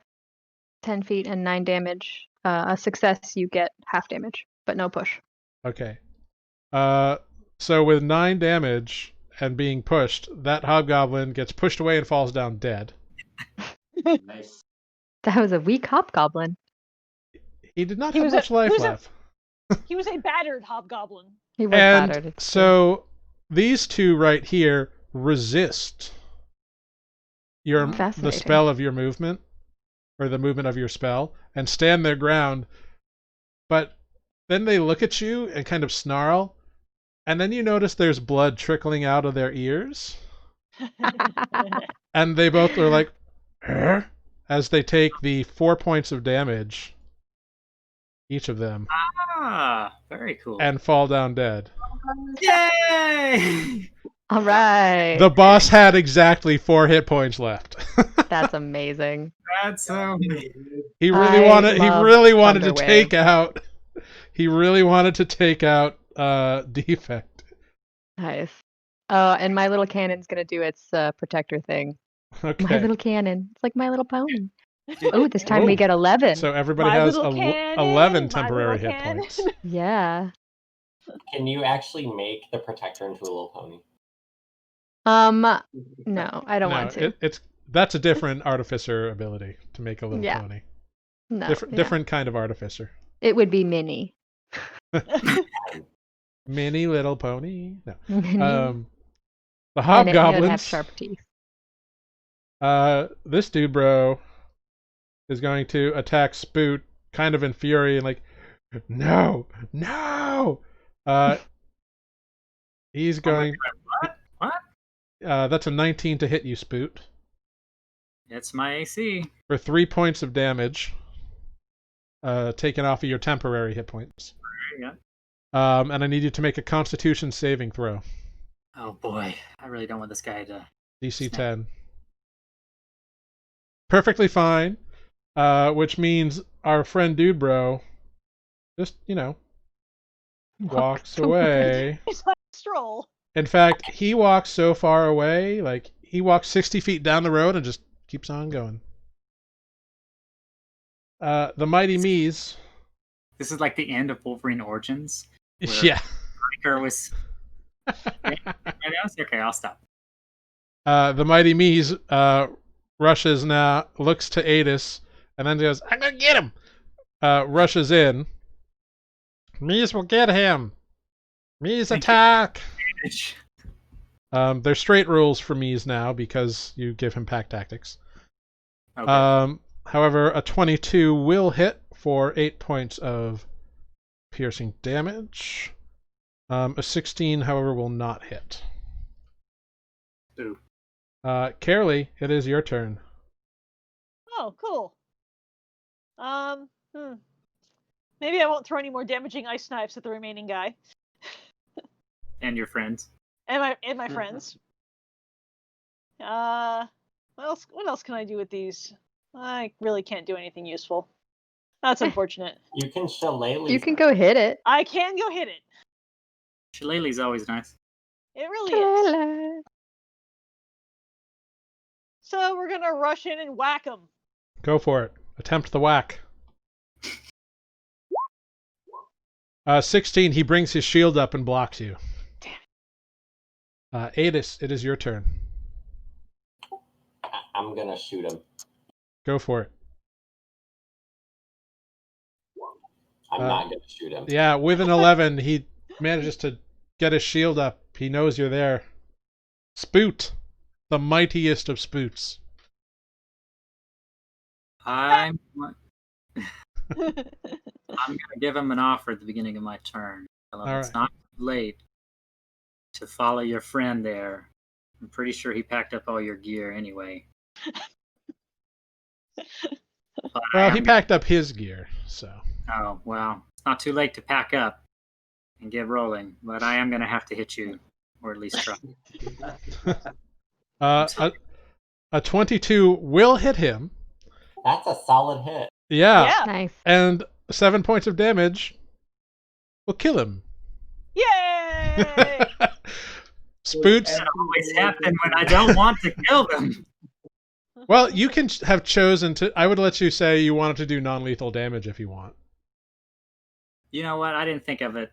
I would feel like I'm retconning my own. Okay. So, You know what, I already just- smashed him in the face. Yeah. yeah, Yeah. I didn't it's too expect late. to kill In him, but I typical did. Spoot diplomacy, he's like, if you give up, we'll let you live, and then smashed right in the face, and you hear the nose drive into the brain. And, I'm just gonna like leave my mace there, dripping with his brain goo, and be like, "Sorry." Well done, everyone. You have successfully defeated the Hobgoblin Highwaymen. Just keep concentrating, though, please. Yeah. Yeah. I'm feeling we're gonna pass him in a minute. or catch up to. Well, on the plus side, you appear to have a very nice tent. Yeah, do you want to take a little break in the tent? I think investigation might be in order to maybe look around, see what, Yeah. It's evening too. We can just camp here, right? Let's just pull the bodies into the bushes. Let's camp here. Come on. All right. Here. All right. You clear the bodies. I also investigate Search them. the bodies. Yeah, go for it. Yeah. Let's search the tent. 14. All right, cool. There's got to be a whole bunch of gold here somewhere. Yeah, you find 32 gold pieces on them. So they've obviously collected. Yeah. Collected, stolen, extorted gold from quite a few people, apparently. I think we should use this gold for good. How many arrows can I find? You can find most of them actually had longbows, and there's like a stash of arrows. So you can find 60 arrows between all of them. Sweet. Nice. Yes. Great. I have 75 arrows now. Nice. And you can carve more if you want. Yeah, there's a bundle of wood just sitting there for the carving, it looks like. Mm-hmm. Well, that's actually like a crate of something that was being used as a stool or whatever. And investigating the camp, you find that there are 4 like little barrels of various foodstuffs that have been set up to act also as chairs. Mm-hmm. We'll take the food stuff. Let's open up that crate there too. Yeah. You pop open the crate, and it's pretty much just a box full of rations. Nothing too exciting. It seems the little while investigating all the bodies, you found probably like a third of the gold. The rest of the gold came from this small little chest about the size of a backpack that's in the actual tent itself. Oh, very nice. Who are we entrusting to hold all this gold, or do we want to tie it onto my shell somewhere? I think we should split it up so that should we get separated, we all have some.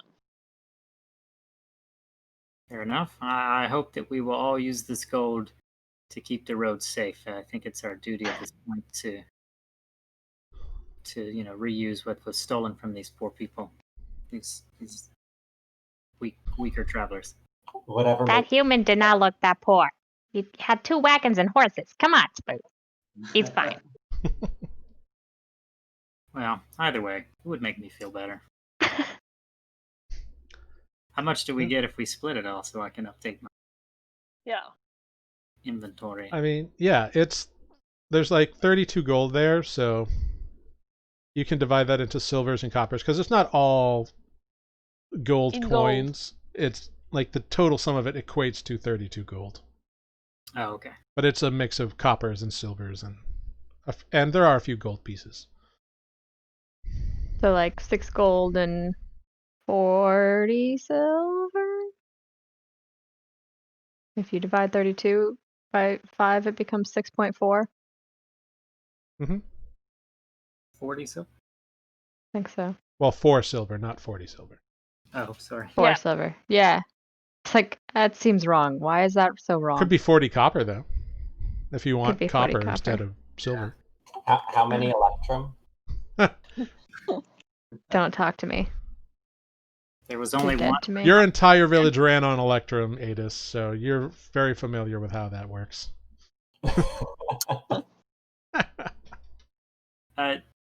Jared, they didn't have a sign per chance, did they? Like advertising the toll, or was it just them verbally saying it? Make an investigation check for me, Spoot, since you're looking for something in particular. All right. You kind of look around for a while, not really like finding a sign, but then you open this little chest that's like the size of a backpack. It was the same one that Greg pulled the gold out of earlier. And you do see there's a tiny little ledger in there. Oh, interesting. Pulled out, you can see that the common numbers are written for 2 2 gold per people, and then like there's like day tick marks and how much gold came in that day. And then there's even preceding that, there's just like a column of like check marks and days. Make an insight check.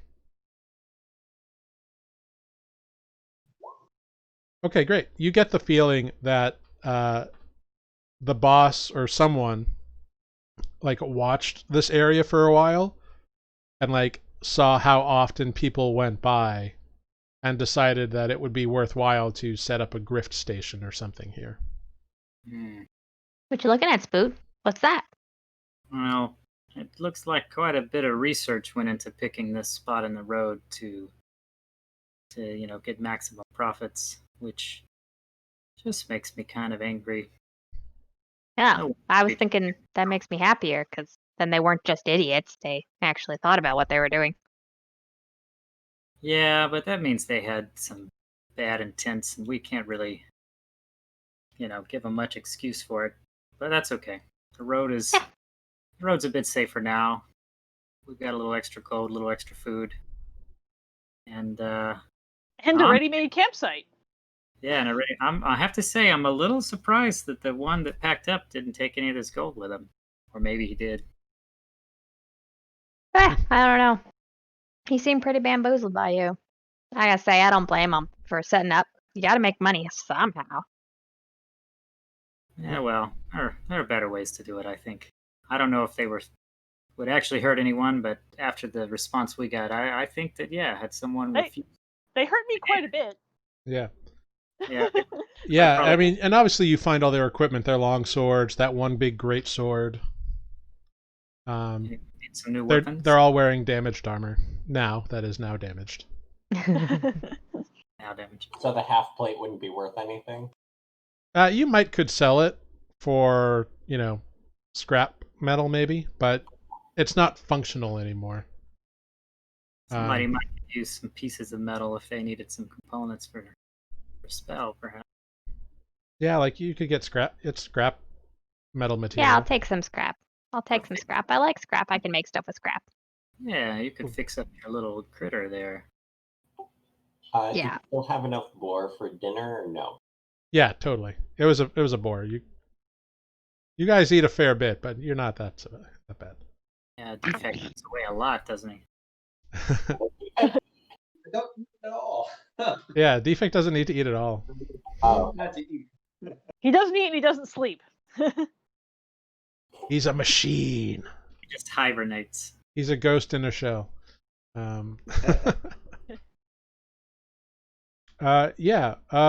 Greg. Yeah. While you're poking around in the tent, I would like you to make an Arcana check for me. 21. Cool. So you went in there and you kind of like found the little chest, and so you were kind of interested in looking at the chest a little bit, and you realized you couldn't move the chest, which was kind of weird. Like you could open it fine, but the chest itself did not move. And bolts to the forest floor. And it was kind of weird, so you kind of start poking around, and you find a series of characters inscribed on like the hinges of the chest in very tiny letters. What languages do you speak? Common and Goblin. Okay, yeah, so you don't know what they say or what they are, but you do find letters kind of stamped into the hinge. Interesting. Does anyone notice this? Spoot. Yeah. There's letters. Okay. What do they say? Take a look. You might recognize them. I don't know. The chest won't move, but there's some letters there. I think that there might be like, I don't know. They're like one of those languages that does stuff. Okay, I know a few languages. I'll take a look. Let's see. Do I know what language? What languages do you speak? Spoot. All of them. Which language is this? Come on, tell me. I want to know. I speak Aquan, Celestial, Common, Draconic, and Elvish. You recognize these as Draconic runes, and they are the Draconic runes for pack it up, which sounds like Rexima. I haven't worked on verbally speaking my Draconic in some time. Well, the failed diplomacy with the kobolds. But what? I'm not entirely sure if would I know what that means. Pack it up.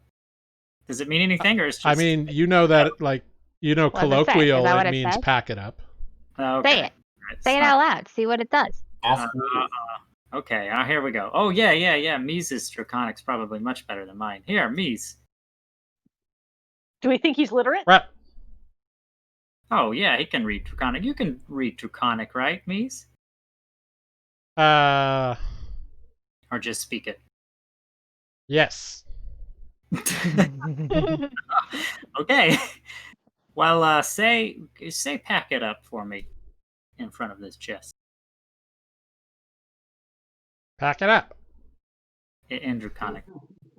Oh, I get it. Mies gets it. Araxitash.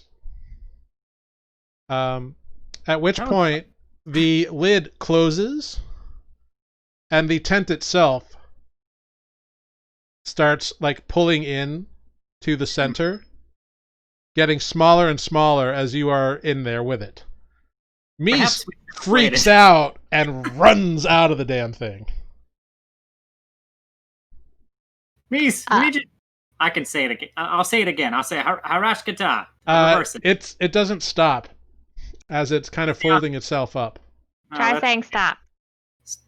I say stop in Draconic. Nothing occurs. It's just getting smaller and smaller. All right, let's get out of the way. Unpack, I say several times in Draconic. It's getting smaller and smaller. Get out now. Just wait for it to stop and then just say something else. Okay. I'm gonna try to fight my way backwards. Yeah, it's not very quick, so like you can say all these things and get out of there with plenty of time left. But after about 5 minutes, where this 20 by 20 foot tent once stood, there is now a regular looking backpack on the ground. Ooh. That's a neat trick. We should have waited until after we had our rest in the tent, maybe. Let's hang on. Let's take a look. Right. Does it say anything on it now? So it appears to be like a little. It's a regular sized backpack. It's got all the right pockets and looks like it would hold as much stuff as it was a regular backpack would. The stitching is a bit exaggerated. But yeah. I gotta remember to start casting Detect Magic more often. Yeah. I need to find a pearl. I need a pearl. I've heard I need a pearl, and I need a pearl. Well, you need a pearl for Identify. You can check what Detect Magic needs. I don't think it has a material component. I don't think it does. Actually. Yeah, no, I want the It is I want to identify. So if I cast Detect Magic, I will use Detect Magic on the backpack. Yeah, it is definitely radiating magic, and it seems to be radiating magic from the enchantment school.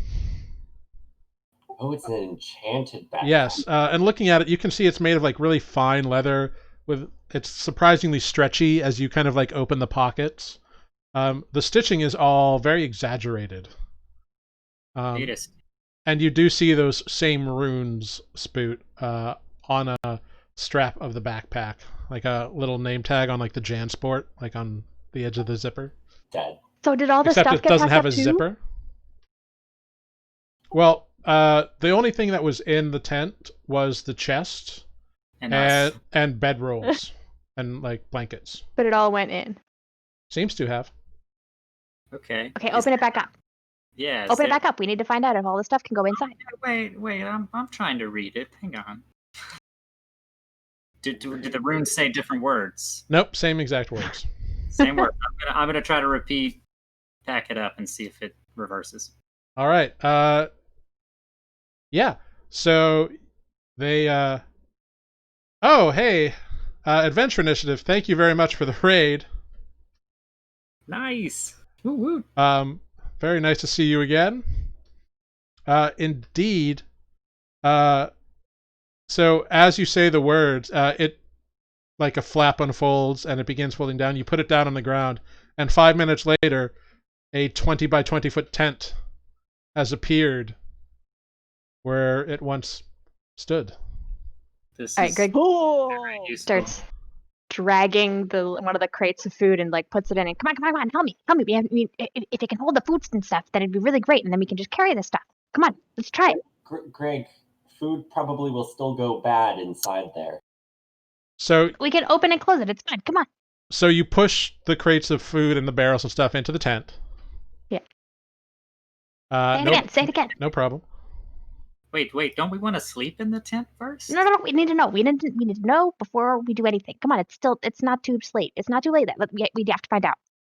Okay, all right. I'm going to be a professional at this one word by the time we finish. I'm going to say it again. All right. In a slightly better way. All right. You repeat the phrase. It begins folding itself up, getting smaller and smaller.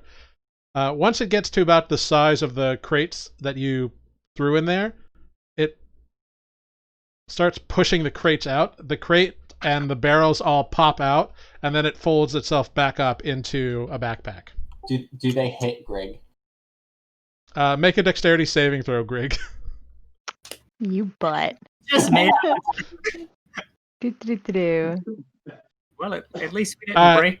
11. They come like plopping out at you, but they just like plop right outside, so you just like back up a foot and you're fine. Cool.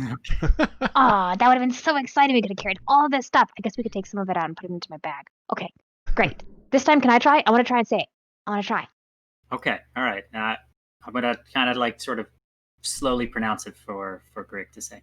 All right. After you finish pronouncing it, it starts folding back up. God. Oh, I said I wanted to do it. Spout. Greg, just do it in the morning. First thing. 5 minutes later, We didn't.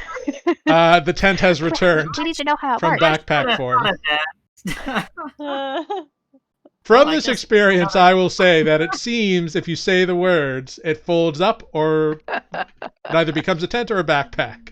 All right. Someone make sure that Mies never says pack it up in And Draconic. when it's a tent again, there are 8 bedrolls and blankets How convenient. in, like size for medium creatures. I have a feeling I might need 2 of those. Sorry, guys. are you a larger than medium creature? I feel like I should be. I think mechanically I'm not, but flavor-wise, yes. Fantastic. So you have a tent. Well done, everybody. A magic tent. A self-packing tent. This is very Indeed. cool. Yeah. It appears to be a 5-minute packing tent. Every Think time, of all the stumbling I will around say, bugs every and time it things. unpacks itself into the tent, it still has that chest that is about the size of a backpack in one corner of it. It's always in the same spot. Pretty handy. Cool. So we could conceivably Wait. put some other stuff in the chest. Maybe. Maybe. Let's see. Let's find out what fits. Why don't you get Greg, Okay. I don't fit in a Hold- backpack. I'm just kidding, Greg. Sorry. I mean, a backpack holds about 30 pounds of stuff. So, I'll put some wood in it. Let's find out if the wood works. okay, so you shove a bunch of wood in there. Here's a random piece of metal, and yeah, that'll do for now. Okay, you put all this stuff in the chest. Okay, say. I'm gonna say the words. Okay. Everyone get out of the tent. All right. 5 minutes later, you have a backpack on the ground. There It we are. works. I can say it in Draconic. I can say it in Draconic. I learned a thing. Yes. I'm so proud of you. We'll have to we can work on some more Draconic languages later so you can talk to Mies. Greg, Yes. So What? there's this backpack just sitting on the Say the ground thing. at the moment. Greg, say the thing. I say it again. It slowly begins unfolding itself. All right, now can we just put our stuff in the tent and just make dinner? This is This has been like an hour of playing around with this tent. This is how Greg learned how to do all the magic that she knows or they know. So Yeah. boom. I love that Greg is equally as enthused about learning things. Different Yeah, things. learning things and murdering things. Maybe not so much the last part, but we'll Well, Greg was very good at murdering the displacer beast. it's true. Murder the right things, and that's And Greg murdered the last 3 hobgoblins. So Yeah. It's true. That's also true. Cool. Area In a effect fairly spells, man. spectacular Area way. effect. yep. Right. You also Um, rolled. So for the sake of brevity, you now have a tent and a campsite set up. That was already there to begin with, but now it's Again. been fucked with a lot. So good job. Does this have limited uses? We think we just. So far, no. I mean, it seems like it does one thing, but really well. It takes its time. I appreciate it. It's a total in spirit. Mm-hmm, mm-hmm. Let's maybe not practice packing it up while we're sleeping in it. Yeah. I'm not stupid. Uh, Now that we know what it does, that's why you find out what it does. Has anyone seen Mies lately? Mies has just like after the tent like collapsed the first time, he has purposefully been like 25 feet away from all of this nonsense, being like, Mies doesn't like magic bag tent. Sorry, Mies. Maze, it's time for dinner. And Mies like hops up and like just reaches out a clawed hand and like grabs a piece of boar meat and just goes chewing it up. Excellent. While he's setting up for dinner, I wouldn't mind trying to go back to my little sign idea. I just kind of wanted to see if I could post even a rudimentary sign that just says no tolls. Just take your claw and Yeah. carve it in the tree. That would hurt the tree. Rocks about. There is Can the crate or the box of rations. You could pull off one of the planks. And I could put that stuff probably in my bag. Most of it probably fit. Yeah, Okay. there's 20 rations in there, so there's 20 days worth of rations in there. Yeah, I'll put those in my thing, and you can do whatever you want with the crate. We don't Yeah, think we we can- need the crate. It spits out of the tent, and I can't fit the whole crate in my bag. That's true. I'll just instead of disassembling it, I'll just drag it over to the edge of the road. Anyone have any charcoal or something? I mean, there is a There's a fire fire. pit. Yeah, Yeah. that's fair. So yes, you all have charcoal. That'll rub off. I'll just use my claws to like sort of carve it. I think I've also got some ink and Oh, quill. here, I can help. I come over with some woodcarver's tools with which I am proficient. Mm-hmm. What do you want it to say? No tolls. Okay. Whatever you say, Spoot. Duck. I mean, that will fit, Uh, right? That's. I mean, you're not trying to like carve art here, so you can just easily carve the. But what if the I want it to be sign. fancy? Okay, sure. Then go ahead, do a sleight of hand check. Put a signature on it. Okay. I was gonna just roll it or as a whatever. tool Yeah, whatever. because if- I have that proficiency. Yeah, that's fine. Yeah, Okay. it's dex based, so dex plus Yeah. proficiency. Cool. 17. Oh. Oh, you actually made Very a dex. woodcarver's tools. Great. Yeah, you make a very nice sign in common that says "No tolls allowed here." Ooh. Can I? Greg, can I borrow that for the other side of the sign? Can I practice with that? I'm not proficient, but if you don't mind, I'd like to learn something Okay. myself. Sure, yeah, okay. There you And- go. Don't break it. But they're like totally rusty, crappy tools, just so you know. Oh no, I won't break them. I'm gonna try something I haven't tried before because this sounds like fun. Mhm. I want to use my. I find it on this crazy character sheet that is on 20. I want to try my divine domain. If I spend, I think it's 10 minutes with this set of tools, I can use them as if I'm proficient. I think you just get proficiency for 10 minutes, right? 10 minutes. Oh, okay, so that's what it is. So I'm just proficient for 10 minutes with the wood carving tools. Mm-hmm. Okay, I want to try that. To write no tolls. And I'm just going to write no tolls. Yeah, I'm not going to try to be fancy. I'm just put no tolls line. Yeah. Yeah. Okay. Go ahead, make a dexterity check plus your proficiency bonus. Ooh. Okay. Sorry. you go. Spoot was here. Yeah. Well done. Yeah, totally. It doesn't look near as good as Grieg's, but I think it'll be fine. Well, you add your proficiency as well, so that's a plus 2. Yeah, it actually probably looks better than mine. So it's actually a 20. So it's actually really nicely done. You have figured out how to wield these things. And you managed to finish it within the 10 minutes, so it looks really nice. Oh, good. Yeah. Can you imagine if it just ran out and I'm like, No toll, what? You're a fast learner. Nice. yeah, I never really worked with those before, but I figured I'd give it a shot.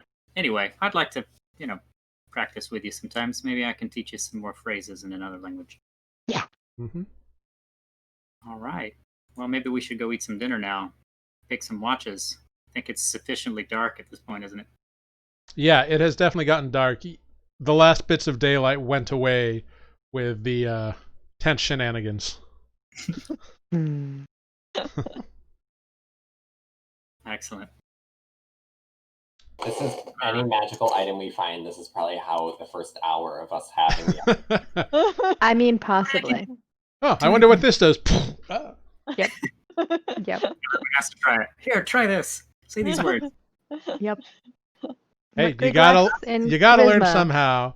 Yeah. And exactly. scientific method definitely applies to magic items, Oh, show.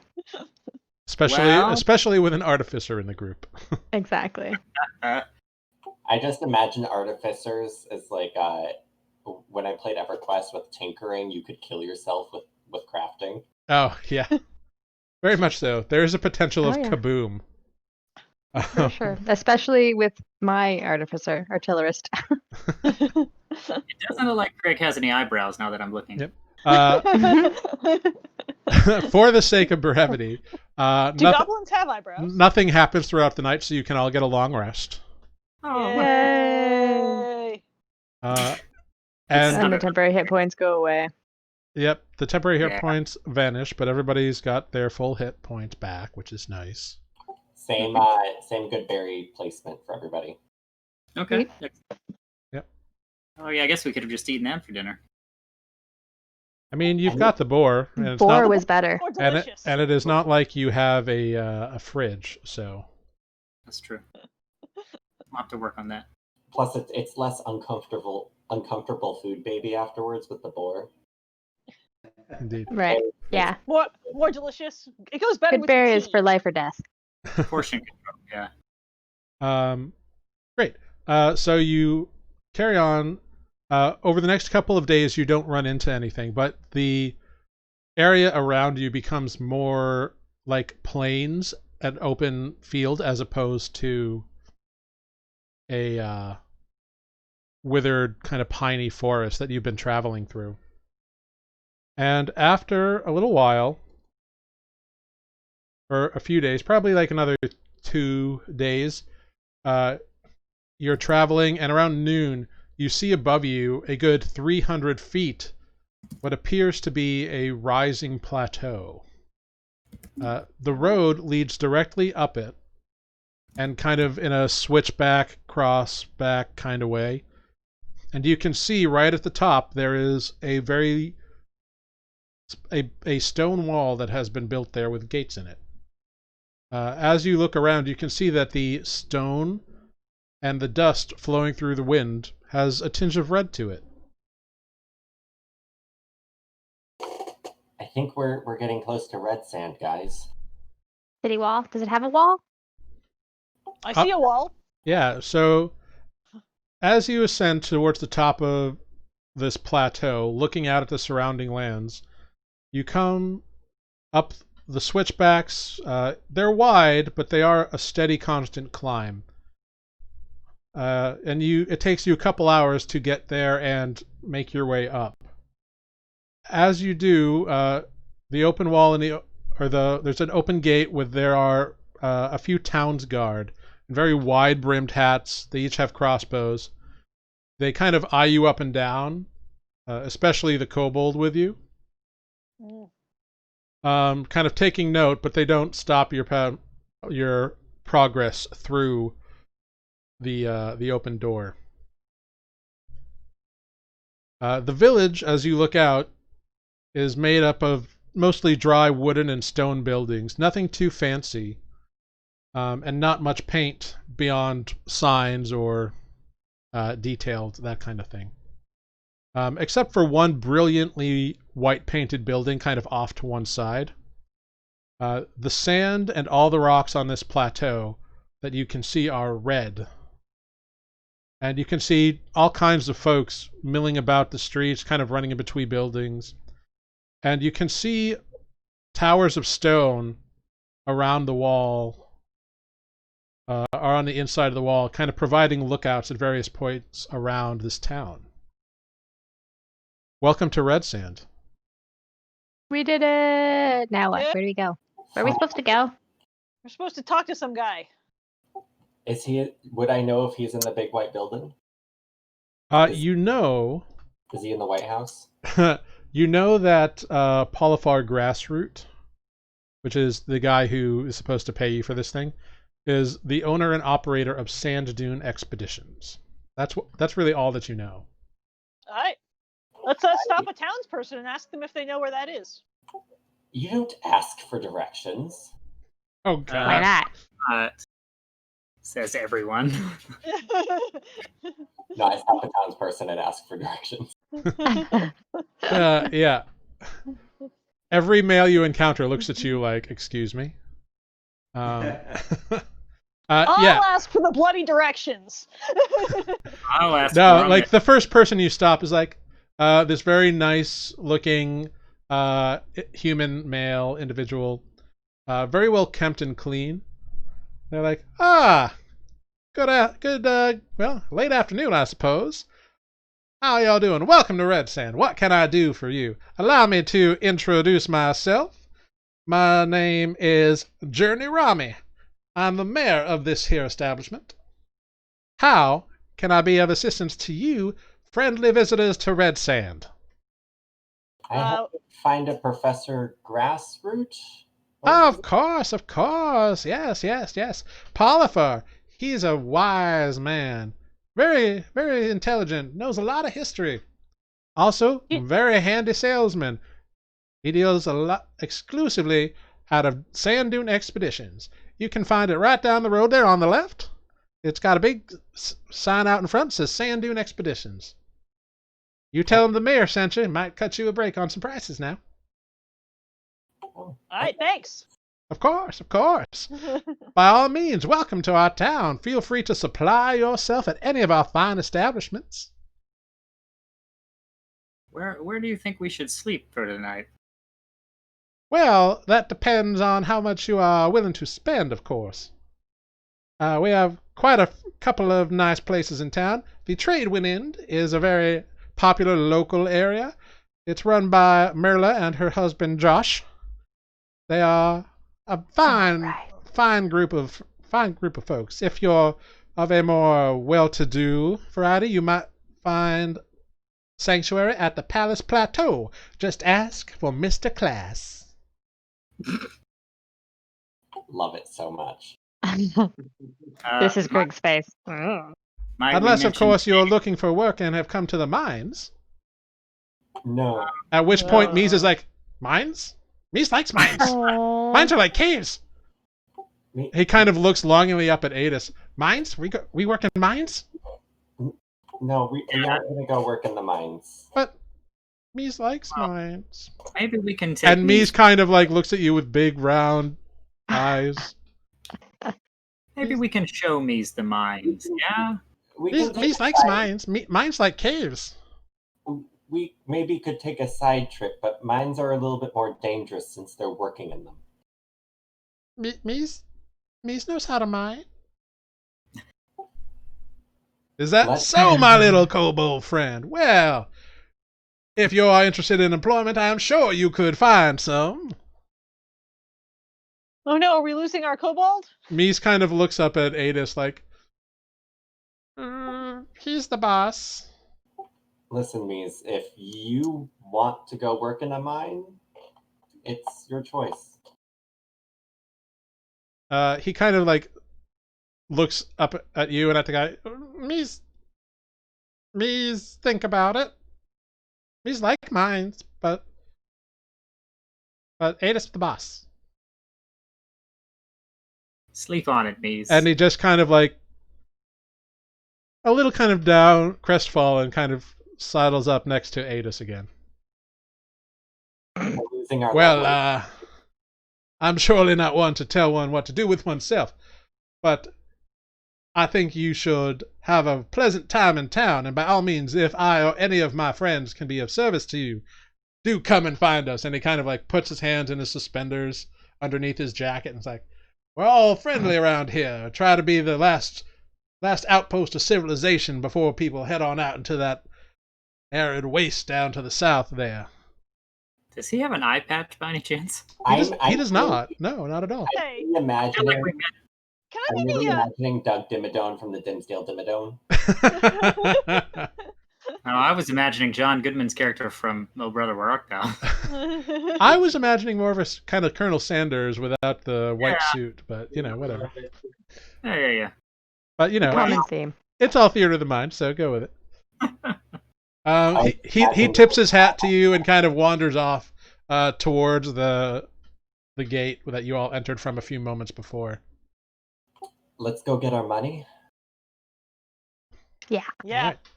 Yeah, it does not take you long to walk down and find Sand Dune Expeditions.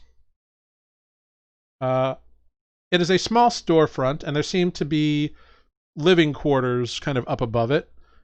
Entering it, you see inside there are a variety of pickaxes, shovels, maps, lanterns, tents, any kind of like desert or campy survival gear. Behind the desk, or the counter rather, you see a tan-skinned half-elf with kind of a scraggly beard and long sun-bleached hair pulled back and intricately braided and thrown over one shoulder. He's a little on the shorter side and appears very, very thin.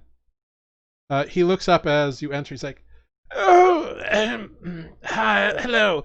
Welcome to the Sand Dune Expeditions. My name is Polyphil Grassroot.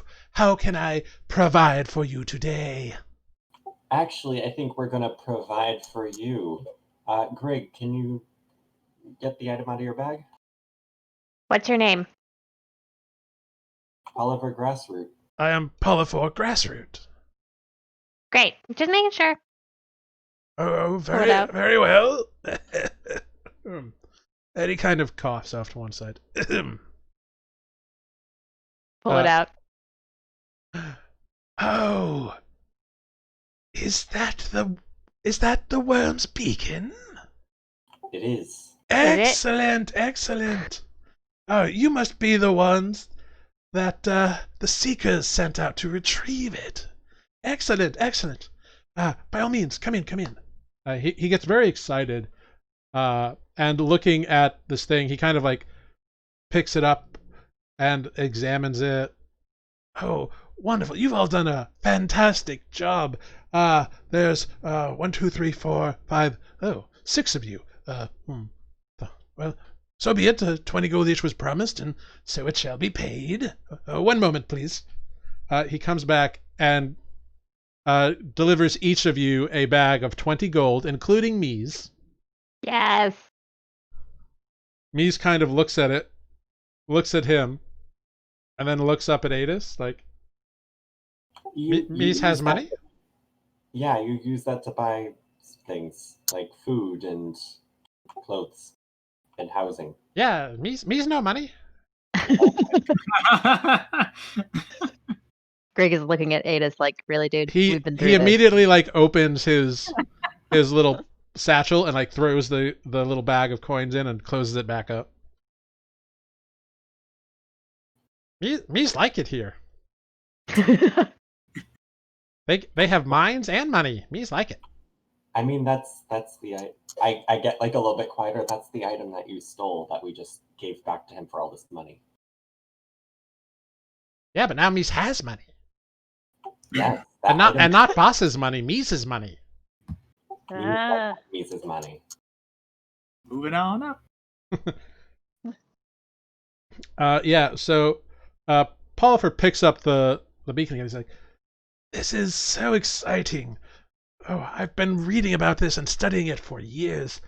Oh, I don't know if any of you are interested necessarily in research and arcana and such historical items, but oh, this is very exciting. It was constructed according to my research, by a dragonborn wizard named Lulan Fargard, apparently with a powerful crystal. But what the research is kind of vague on is whether it was made using the crystal or from the crystal. It's a little vague, so I'm hoping that by studying it I can learn more, and learn more about what it does. According to my research, it can call to certain creatures or make one more strong, or it's very exciting. Does that name ring a bell for me? You can make a history check for Lulan Fargard. I almost rolled my actual dice. Lulan, actually. Nope. You with an 8, you are unfamiliar with the name. This is a shot in the dark, but would it be something that I have read about? Is it like a major figure? Make a history check. Okay. I'm starting to think. Pardon me. Okay, with a 21, Spoot. You have read that Lulan Fargard was a powerful mage about 200 years ago, 300 years ago. And This is time. he is credited with oh no, Adis is from much farther back. Okay. But he is credited with enchanting multiple items that became well known and powerful over time. So it's quite possible that, or quite probable that, he did indeed craft such an item. Okay. Cool. You know that he focused mainly on items either themed around or pertaining to dragons or dragonborn or draconic ancestry. Got it. I'm gonna sort of back up the professor there and say, well, I don't know if he's a professor, but say, yeah, I think I've heard something about that. That sounds right. Rumor has it a lot of items he may crafted floating about. Yeah. It's true. It's nice to see another student of history here. It's so exciting. Oh, and he begins rattling off like a variety of historical lore that you find fairly interesting. Yeah, can I start taking notes? Just yeah, it's not anything necessarily new to you, but it's told in a different way by another person who is excited about history. Okay. So I'm gonna walk kind of like if you were having a conversation about like the Boston Tea Party with someone who was descended from someone who was in the Boston Tea Party. It's that kind of idea. He's very into this subject. Do I offer him some worthy discourse with what little bit of? Yeah, with that history check on the subject, yeah, he gets very excited. And about 10 minutes pass before he's like, "Oh, but I'm being so rude. I very much want to thank you all, and I appreciate what you have done for me. And the Seekers will definitely take note of this. I'll make sure to rate you highly amongst operatives. I don't know if you did this purely for historical lore purposes, or if you had a more just mercenarial bent, which is fine. There's nothing wrong with being a paid do-gooder. I see them all the time. Without them, I would not have a business here, actually. Which is a thing. Actually, if you're interested, I have heard that there is a bit of a problem that you might be able to recover some treasure, if you are interested in such a thing. Yeah, let's hear it. Well, recently, I about 2 or 3 weeks ago, I provided equipment to a party that was going to go out to the old Threll ruins and try to establish an outpost and do some study out there. Unfortunately, they returned about a week ago. They That's good. well, right? they were ambushed by some kobolds. No offense, little one, but apparently they were ambushed and robbed while trying to set up their outpost, as it were. They had bought their supplies from me, and so I heard about their return when at the trade wind a few days back. They may still be there, and if there are kobolds that have made those ruins their home, there might be some value in it for you. Or the mines are always hiring if you're more interested in something of that. I That's mean, what we hear. didn't you say that there's a dragon in the ruins? A dragon? Mies kind of looks up. Yeah, that's old boss. But right. but Ada's boss now. I don't know if I personally would not like to fight a dragon. Maybe we can reason with it. No, Dragons are smart, right? No. Mies They're is not a nice dragon. Me's never seen a nice dragon. Well, But There's that. old boss old boss big, but not very big. I mean, you said he's red, right? I thought he was blue. No. Blue, yes. Yeah. Plant lady got it right. Yeah, plant lady. Well, No. those ones aren't very nice either. Uh-uh. So I don't really think there's reasoning with it, Spoot. It's a shame. Clearly, you can't turn into a dragon. Does have lots of shiny though. Lots of gold. Are we strong enough to take the shiny? Yeah, why not? While all of these conversations are going on, Mies was bestest kobold in bosses boss thing. pauses. Thanks. His boss thing. Army. Mighty Mies was mightiest of kobold leader. That we Yes. yeah. Mies. Now, Paul if 4 is we like, go there, this sounds very interesting. I have not heard tale of a dragon, although it is possible and likely that the kobolds might work for such a creature, and if this kobold once did indeed work for him, they might be able to provide you some sort of information if you choose to pursue this route. I would recommend that you go talk to Burl Hedgewick. He was the leader of the group. He's probably still at the Tradewind. But I would like to thank you for all this. This will help my research immensely. Amber was trying to say that Greg was doing something during the conversation. Oh yes, what would Greg like to do? What? It was actually, it probably would have been a while ago, like while the two of them were talking history. I was gonna go up to the beacon thing if he like set it down and like try to like look at it, arcana check it, try to figure out how it might work, knowing now that it's like a magical item that's supposed to do something. Mm-hmm. Yeah, go for it. Go ahead, make an arcana check. It's on the counter, so he's Cool. very absorbed. Oh, okay. Oh. Nat 20! Yeah, now that you've like taken the time to actually investigate it, kind of spinning it around, you can see that there are very, very tiny magical runes inscribed into it, like along the edge of the scales. You can't understand them. They're in a language you don't speak. Do I recognize it from like the backpack, like another? They seem Are to they have a similar? similar style, yeah. So you Okay. think it It might be doesn't that say pack it up. it might be that same language. It probably is. Don't say that in the store.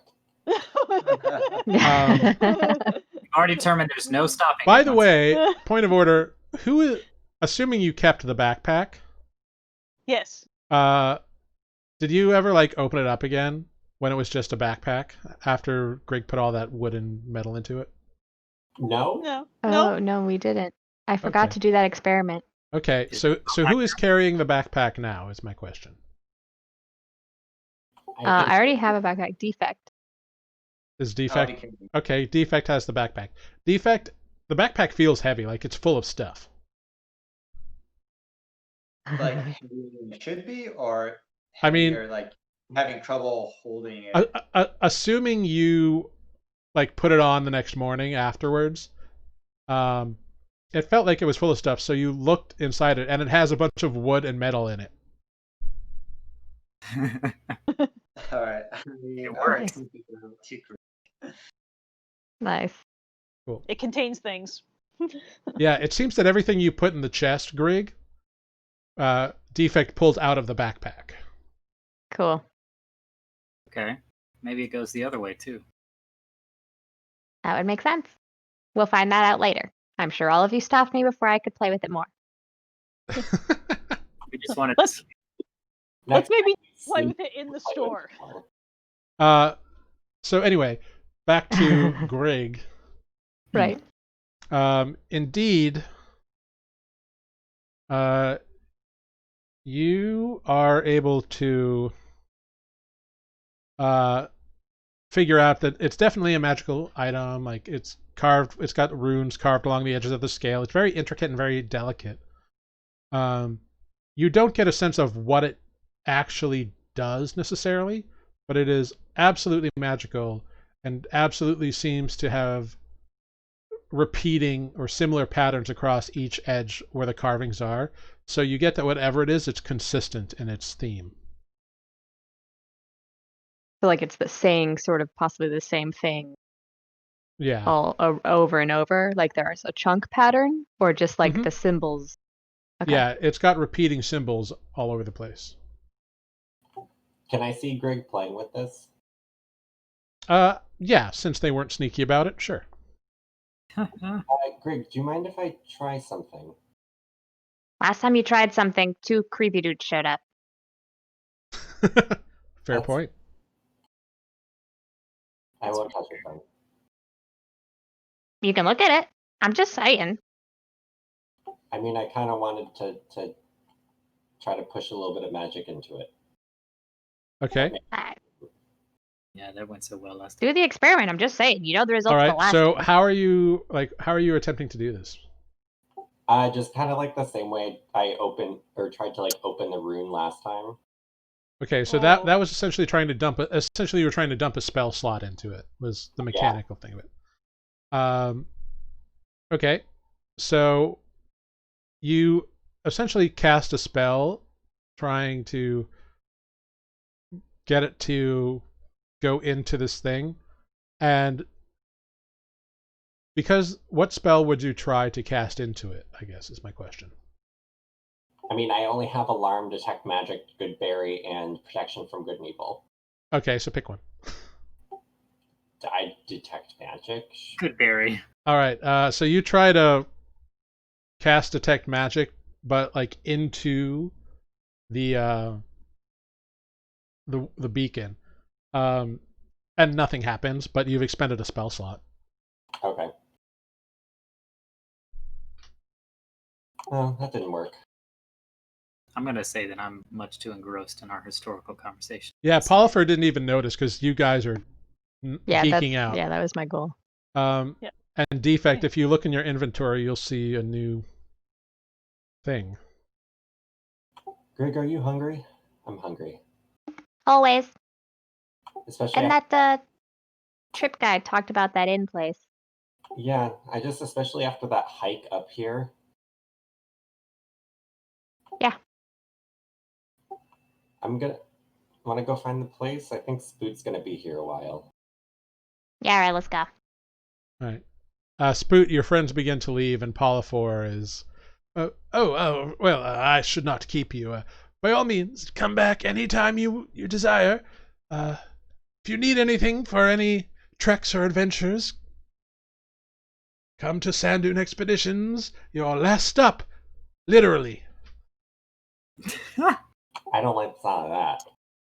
Well, before you come back, I mean, because we're the last civilization encampment before the arid wastes.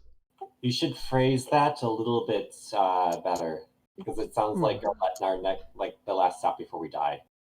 Oh, that's a good point. I never thought of that. Oh, I should speak to my sign person. Oh. Well, thank you again. Goodbye. Goodbye. Goodbye. Where are you going? We're We're hungry. gonna head back to that tavern inn thing. Trade wind? Yeah. Yeah. Okay. Just Okay. after that hike, it's a little hungry. What Yeah. time of the day is it? Just out of curiosity. It was late afternoon. It's when late we got afternoon here. still. It's not that large of a town, and so. Philipper, do you want to continue this discussion on history as they go on to get some... Well, if you must, but to be quite frank, I would like to get to my research now that I have the item in question. Sure. No offense, but I think I would be able to talk more once I have this figured out. Yeah, well, I'll have to come pay you a visit tomorrow, maybe. I'd like to see what you figured out. Absolutely. I mean, it could be years before I unlock all the secrets, but that's part of the fun, isn't it? You just hear me yelling from outside, "Beware of the secrets!" I don't know what that dance about. The last time I touched something went very wrong. Oh, yeah. Just beware of the plane walker. Okay, well, I'll follow the party up. All right. So you all exeunt Sandern Expeditions. And indeed, it is not difficult to find Tradewind Inn. It is very loud and boisterous. It is off a couple blocks away, like 200 feet maybe, on the other side of the road. It's a big stone and timber building. It is very lively and ruckus right now. It seems like it's the time of day where people are starting to have fun. Late afternoon, early evening. Seems to be when they get most of their business. Bit loud. Yeah. You do see a couple finer dressed individuals kind of walking towards the big white building towards the end of this stretch of town. Do y'all want to go into the inn all so soon?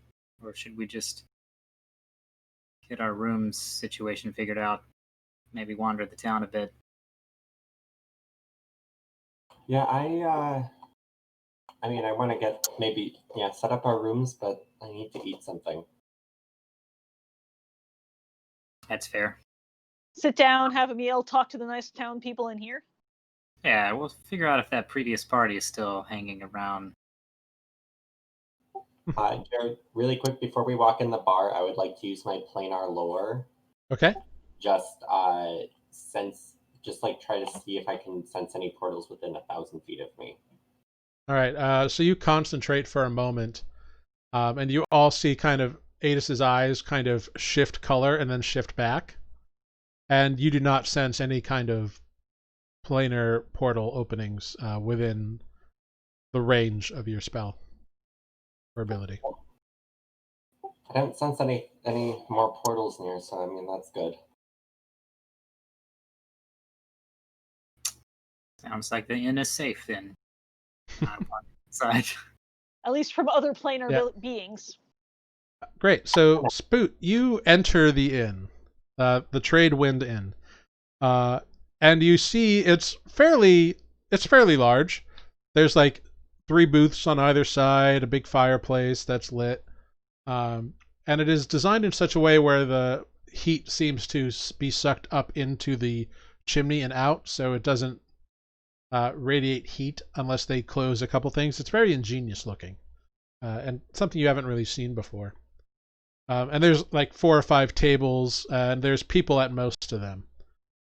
There's a 15-foot long bar at the far end, behind which there is 2 humans, a female and a male. And the patronage is mostly human, but you see a couple of half elves. You see a few tieflings, and 1 or 2 dwarves as well. And a couple of halflings. Do I notice any reaction to my presence as I enter? A couple heads turn, but nobody like double takes. You are noticed, but nobody like is like eye watching you or anything. All right. I'm gonna look for an empty table with enough room for. Yeah, there's an open booth that you all can sidle into. Okay, I'll be on the outside. Cool. Kinda hard to Does get everybody else just hop in the booth? Sure. Cool. Yeah. All right. Defect like shuts down. Just keep When him in the Defect corner. enters, people turn and look, and like the place goes silent. Oh, Am I getting aggressive looks at all, or Make an insight check. Can I also being protective of Yeah, my yeah, pal? 100%. Only a 9, so no, I see nothing. You both think that people got quiet because Defect walked in. That's good. Adis, Yeah. you get a sense that with a 23, you get a sense that people have never seen anything like Defect before. And it kind of went from, oh my god, look at that, oh my gods, to people being like, what the? Defect is a towering, imposing individual normally, and you've kind of gotten used to it, but these people have never seen anything like it before, and so you can tell that they're just in awe of what they see. maybe you should do the Fine. Come on, Defect. Let's go sit down. What? Hi. Yes. Greg just waves. I'm gonna nudge A Defect. couple of the halflings kind of, hello. Wave Defect. I think you need to show them you're friendly. I do like an awkward smile. Okay, nobody like stops you or gives you trouble. You all sit down, and they're like, okay. He's harmless. Uh-huh. Eventually, people go back to their conversations. A young, like, teenage boy eventually comes up to the table. He's like, so what can I get you all to drink? Welcome to the Tradewind. You must be new in town. I think all of us are quite new. Well, In town, yeah. I meant all of you, Oh, I think that's what. Yeah. because you're all at the table. So I. Don't Well, mind. anyway, welcome to the Tradewind Inn. What can I get for you today?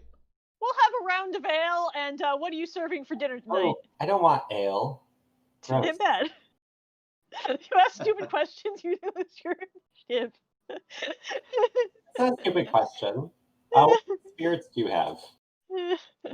We've got some scorpion tail, and we've got cobalt spit. Mies is like, Mies want that. Oh, What? sure. One cobalt spit. I'll get a scorpion tail. Okay, I'm imagining that's just like tequila. could be. You'll find out. Oh no. Oh no. It's scorpion venom. Get ready that poison. And anybody else? What can I get for you? Yeah, ale's fine. Meat. Two Yeah. ales, 3 ales. Meat. Yeah. Defect, do you? I do not partake. Ah, Oh, okay. So 3 ales, a scorpion tail, and a cobalt spit. Cobalt spit. Okay. Meat. Oh, sure. Do you want goat or beef? Ah. Okay. Yeah, that. Meat. Two goats. Sure.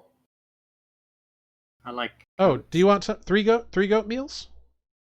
I mean, how big is this goat meal? I mean, it's stew. So. Can we supersize that? Mies, do you want goat? I don't really know what you mean by that. Mies, do you want goat or beef? Yes. Mies will have half beef, half goat. Well, Or it's just order really 2, one of each. Yeah. one of each. Order- Okay, sure. Y'all can split it. Yeah. Okay, so 4 goats and 1 beef. And how about, do you want anything, Mr. Turtle? He's a turtle. Sorry, Mr. Turtle. He said it so sweetly that I just couldn't. No. Unacceptable. Thank you, Greg. I'll try the goat. Okay, 4 goats and 1 beef. Okay. 4 goats, 1 beef, 3 ales, a kobold spit, and a scorpion tail. Okay. I'll be back. And he rushes off to start getting stuff. We really could get these people going by making them think that Defect eats children or something. I wouldn't start with that when we're new in town. Sorry, it's my Maybe when first we're time. leaving. Can you eat? Or I know you don't need to, but like, would it mess you up if you tried it? No, it would not. Okay, Right, cool. Jimmy? Right? It's up to you. Wait a like, minute. Making to sure your I- recollection, you don't think you've ever tried it. Well, it depends. Do you have like a functioning jaw or just a slit? Functioning jaw. Okay, then I mean, if you don't remember ever eating, you aren't sure one way or the other. Where would it go? Wanna try it? Yeah. We should try it. I'm interested. I want to see what happens. This seems like a mess waiting to happen. No. A lot of peer pressure on me. Maybe don't start with the liquid in case that Oh no, like does something. just a piece of meat, maybe. Maybe some bread. We could try. How about like a little bit of like potato, something mushy? Some Soft Is there foods. water on the table? No, because you didn't ask for any. Okay. It's not implied. Well, we'll get Defect an extra charcuterie. Oh, so he can eat the board. I get it. about a few minutes go by, and the boy comes back with the drinks you all ordered. Me. So the ale is 5 copper. The scorpion tail is 1 silver, and the kobold spit is 1 silver. All right, I'll pay for me and Mies. Oh, okay. Okay, great. Okay, So wait, that's what do I have to do? 2 silver, and I'll then pay 4 copper for the ales. I All right, I'll give him 3 silver for the tip as well. So a total of 3 silver. Yeah. Okay, great. He's he's like, oh, thank you. I'll be right out with your meal, and if you need anything else, just wave me down. My name's Curlin. Curlin? Curlin. Curlin. Okay. Curling. Yeah, straight Thank- hair though. Well, yeah. What does that have to do with it? No, just your name, Curlin. Hey, by the way, Yeah. there's some adventurers. What was that guy's name? I don't know. Green He went Look to at the my ruins. I'm sorry.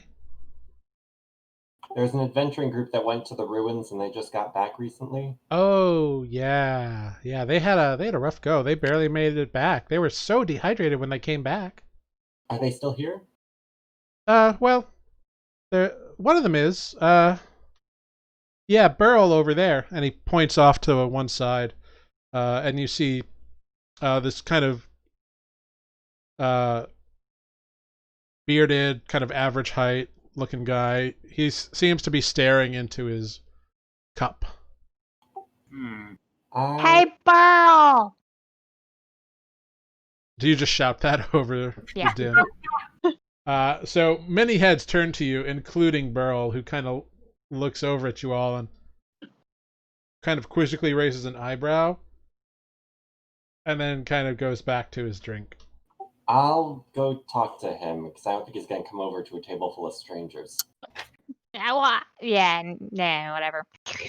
As he goes to leave, I'm just gonna reach out and touch him with some guidance so that Okay. That might be he doesn't necessary. It doesn't embarrass us anymore. Okay. Excuse you. Mies immediately starts like drinking his glass, and like it comes in like a brandy snifter kind of style glass, and he's having a little trouble with it because he's never like used one before. But it's fun. The rest of you, it comes in tankard except for Adis. Your scorpion tail is a shot glass. That's fine. Yeah, As it should be. it's full pretty much all the way, but it is a shot glass. Tanner is very happy. Yeah.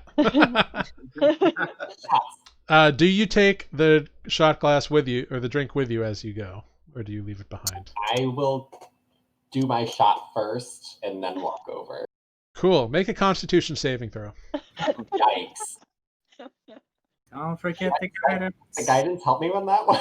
If you want to spend it on that, you can. Well, he can just touch me again, right? Yes, I can. It's a cantrip.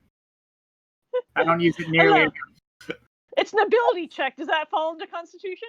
It is. Yeah, no, it is not a. It can't be spent on this. So with a 6,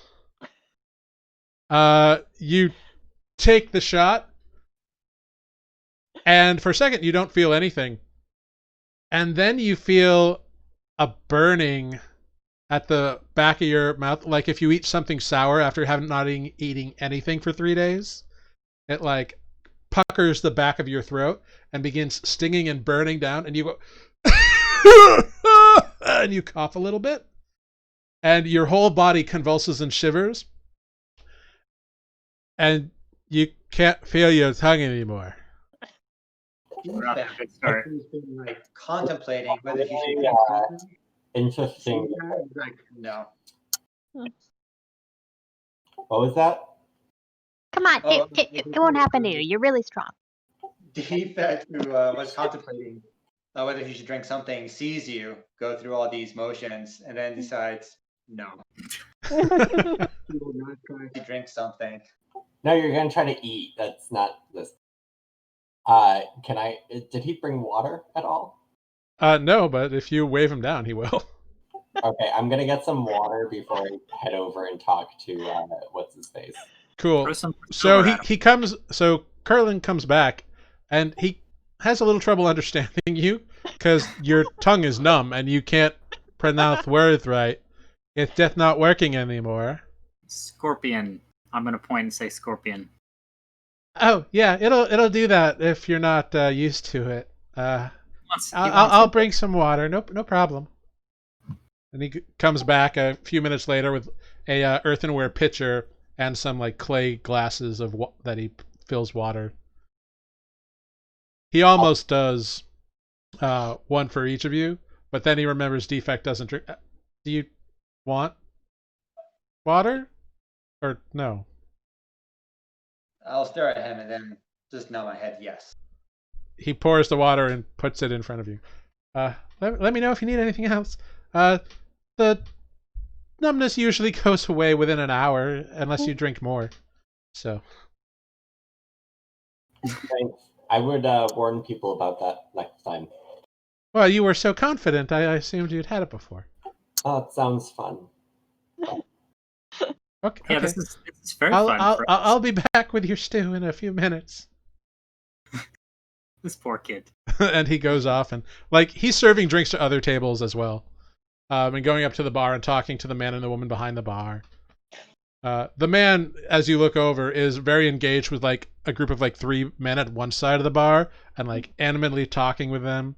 The woman seems to be much more businesslike and much more like, "What do you need? What do you want?" and doling it out. Over time, does my tongue feel any better? Yeah, about an hour goes by and you go. In the meantime, your stew is definitely brought out and you have eaten it. The stew, the goat was 3 copper. The beef was 5 copper. Let's do another silver. I'm not counting. How many copper Total? was it again? Sorry. Or per? 3 copper per goat. So 12 copper total, and then 5 copper for the beef. I'm just taking this out individually. I'm assuming we're all just like.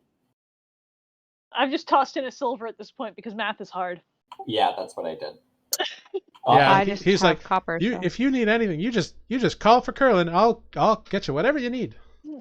Thanks, Carlin. I'm going to go over to. He drops off at one point as you're eating. He drops off like a little basket with some flatbreads in it.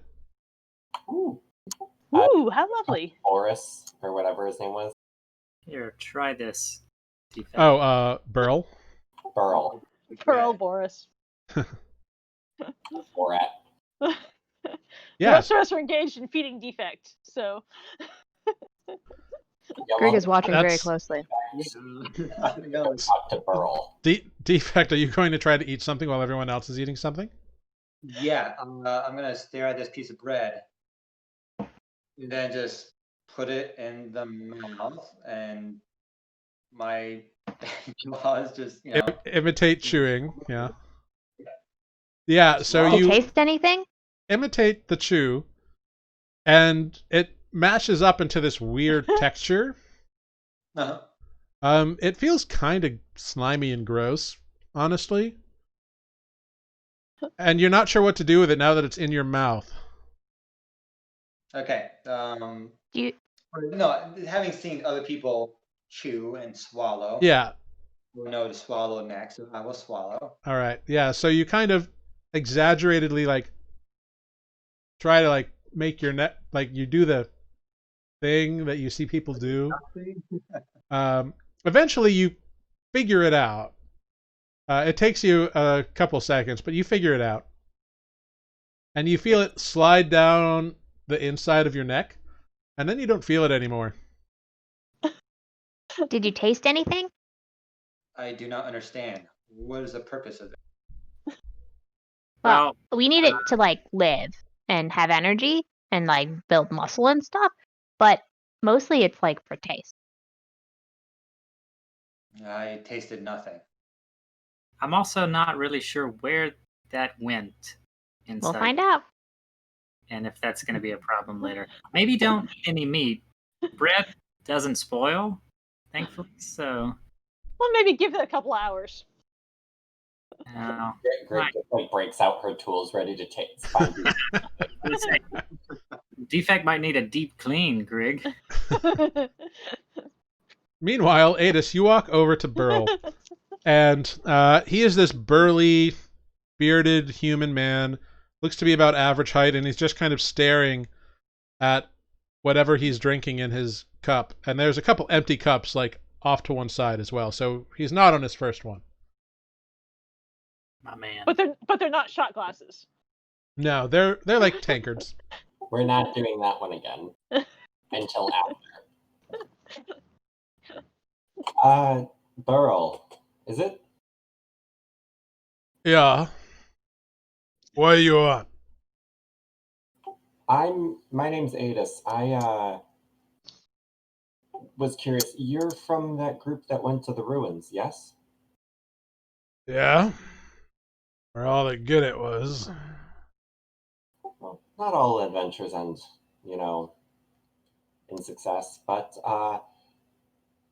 we spoke to the guy at the oh my god, I'm blanking on everything's name tonight. The Sands? No, the adventuring Expedition. Sand Dune Expedition. Expeditions. There you go. The grassroots guy. We spoke to the guy at the Sand Dune Expedition, and he Uh-huh. told us about the ruins and how another group went there. But what exactly happened? Well, we were examining the ruins. Other people have in the past, but we thought we could make it a base camp and explore more of the desert, the arid wastes, and figure out what might be there. And then on a couple days in, some kobolds came and took our stuff, beat us up. We all got out alive, but all our stuff left behind. Didn't even have water. How many kobolds was it? 5, 6, maybe. There was only 3 of us. Interesting. Did you? We all got back, okay, but sun and dehydration. It wasn't pretty. Oh, I imagine. I'm more. We did inclined- get the well open though. Oh, there's a well.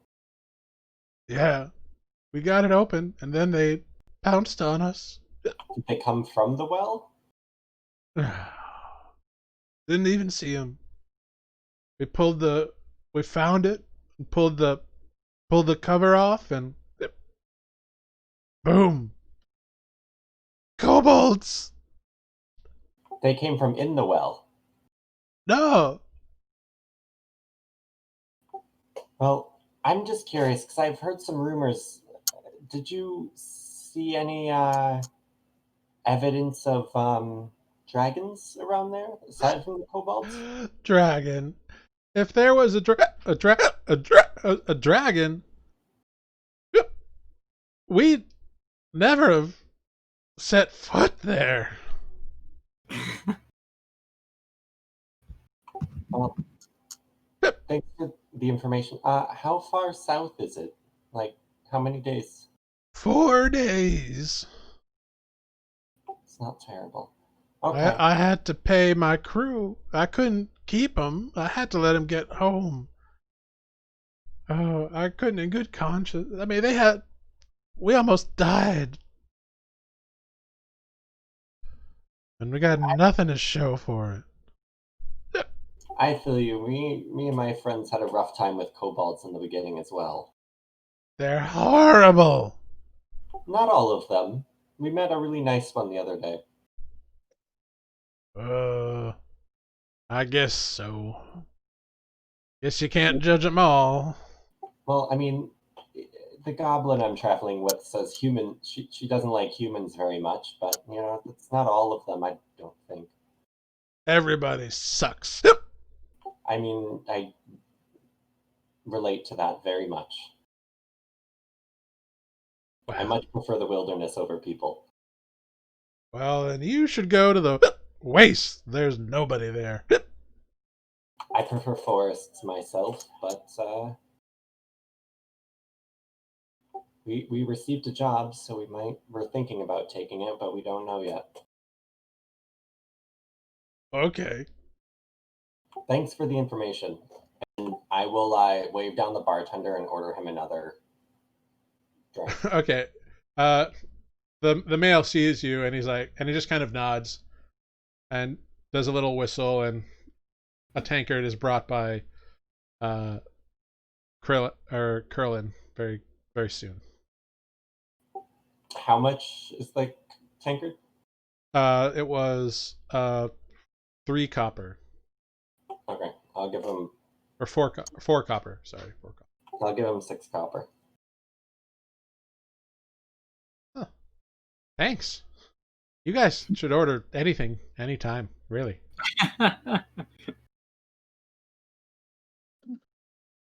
He just kind of like, oh, well, whatever it is, don't die, and starts chugging his beverage yet again. Do our best, and I'll go back to the table and just kind of start relaying all the information to everybody. Okay. Adis returns and informs you all of what transpired. What is your plan now? Are you going to get rooms here? I think we get some rooms for the night, yeah? All right. Yeah. Right. For the sake of brevity, since it is almost that time, Oh, yeah. you are able to recover or to get 2 rooms for the night. They each have 2 beds. Or sorry, 3 rooms. 3 rooms. They each have 2 beds. Each room is 2 silver a night. All right. I got this defect. Cool, yeah. But yeah, you all head in there and get your long rest. Nice. And so that is where we will stop for the evening. We will pan out, seeing the town of Redsand disappear into the darkness below. Well done, everybody. You had a few social encounters that I was not expecting, and you beat up some hobgoblins and found a fun little backpack. Yeah. It might be my favorite thing in the world. And it opened up and put down. It opened up. Put Yeah. Very cool, everybody. We'll just do a quick little round of goodbyes. I would like to thank Adventure Initiative for raiding us again this evening. Thank you very much. Thank you, Simon Simeon Trash, for stopping in again. Thank you, Adventures Initiative. Thank you, Over PBJ2, for following. And thank you, King of Plebes 97, for following. Hopefully everybody enjoyed themselves and had a good time. Let's do a quick round of goodbyes. Let's start down with Adis. It's muted. You're muted. Of course. Thanks for watching, everybody. Every time. Yep. Carolee. Good night, everybody. Thank you. Greg, anything to plug or? No, I mean, the usual Story Dice Friend Time, found on wherever you find your podcasts. That's another actual play that I am involved in. Very different character. Otherwise, Yeah. thanks for watching. See you next time. Right, and Defect, who will unfortunately not be able to join us next week. Who knew? I am Colorado bound for the week to hike. Oh, awesome. And start. Ah. So, you guys won't see me next week, but carry But on without me. How will we I'll find be out what able- happens to your bread? Right? The tension. Consider me in sweet mood Cliffhanger. for the week. Maybe I need to reboot after bread. He's deathly allergic. It's the gluten. And last exactly but what I not was least, gonna Spoot. Hey, thanks everyone for watching tonight. Had a blast as always. If you want to check out Mid-Level Adventurers, little thing that Jared and I are doing, please do so. But yeah, that's it for me. Thanks and good night. Fantastic. And I am Jared. I have been your Dungeon Master here at Nuuli Forged. By all means, follow us on Twitter and Instagram at Nuuli Forged. We hope you come back next week anytime. And have a great, wonderful evening. And check out Mid-Level Adventurers. Check out Story Dice Friends Time. And have a fantastic night and a fantastic week. So, thank you, everybody. Good night.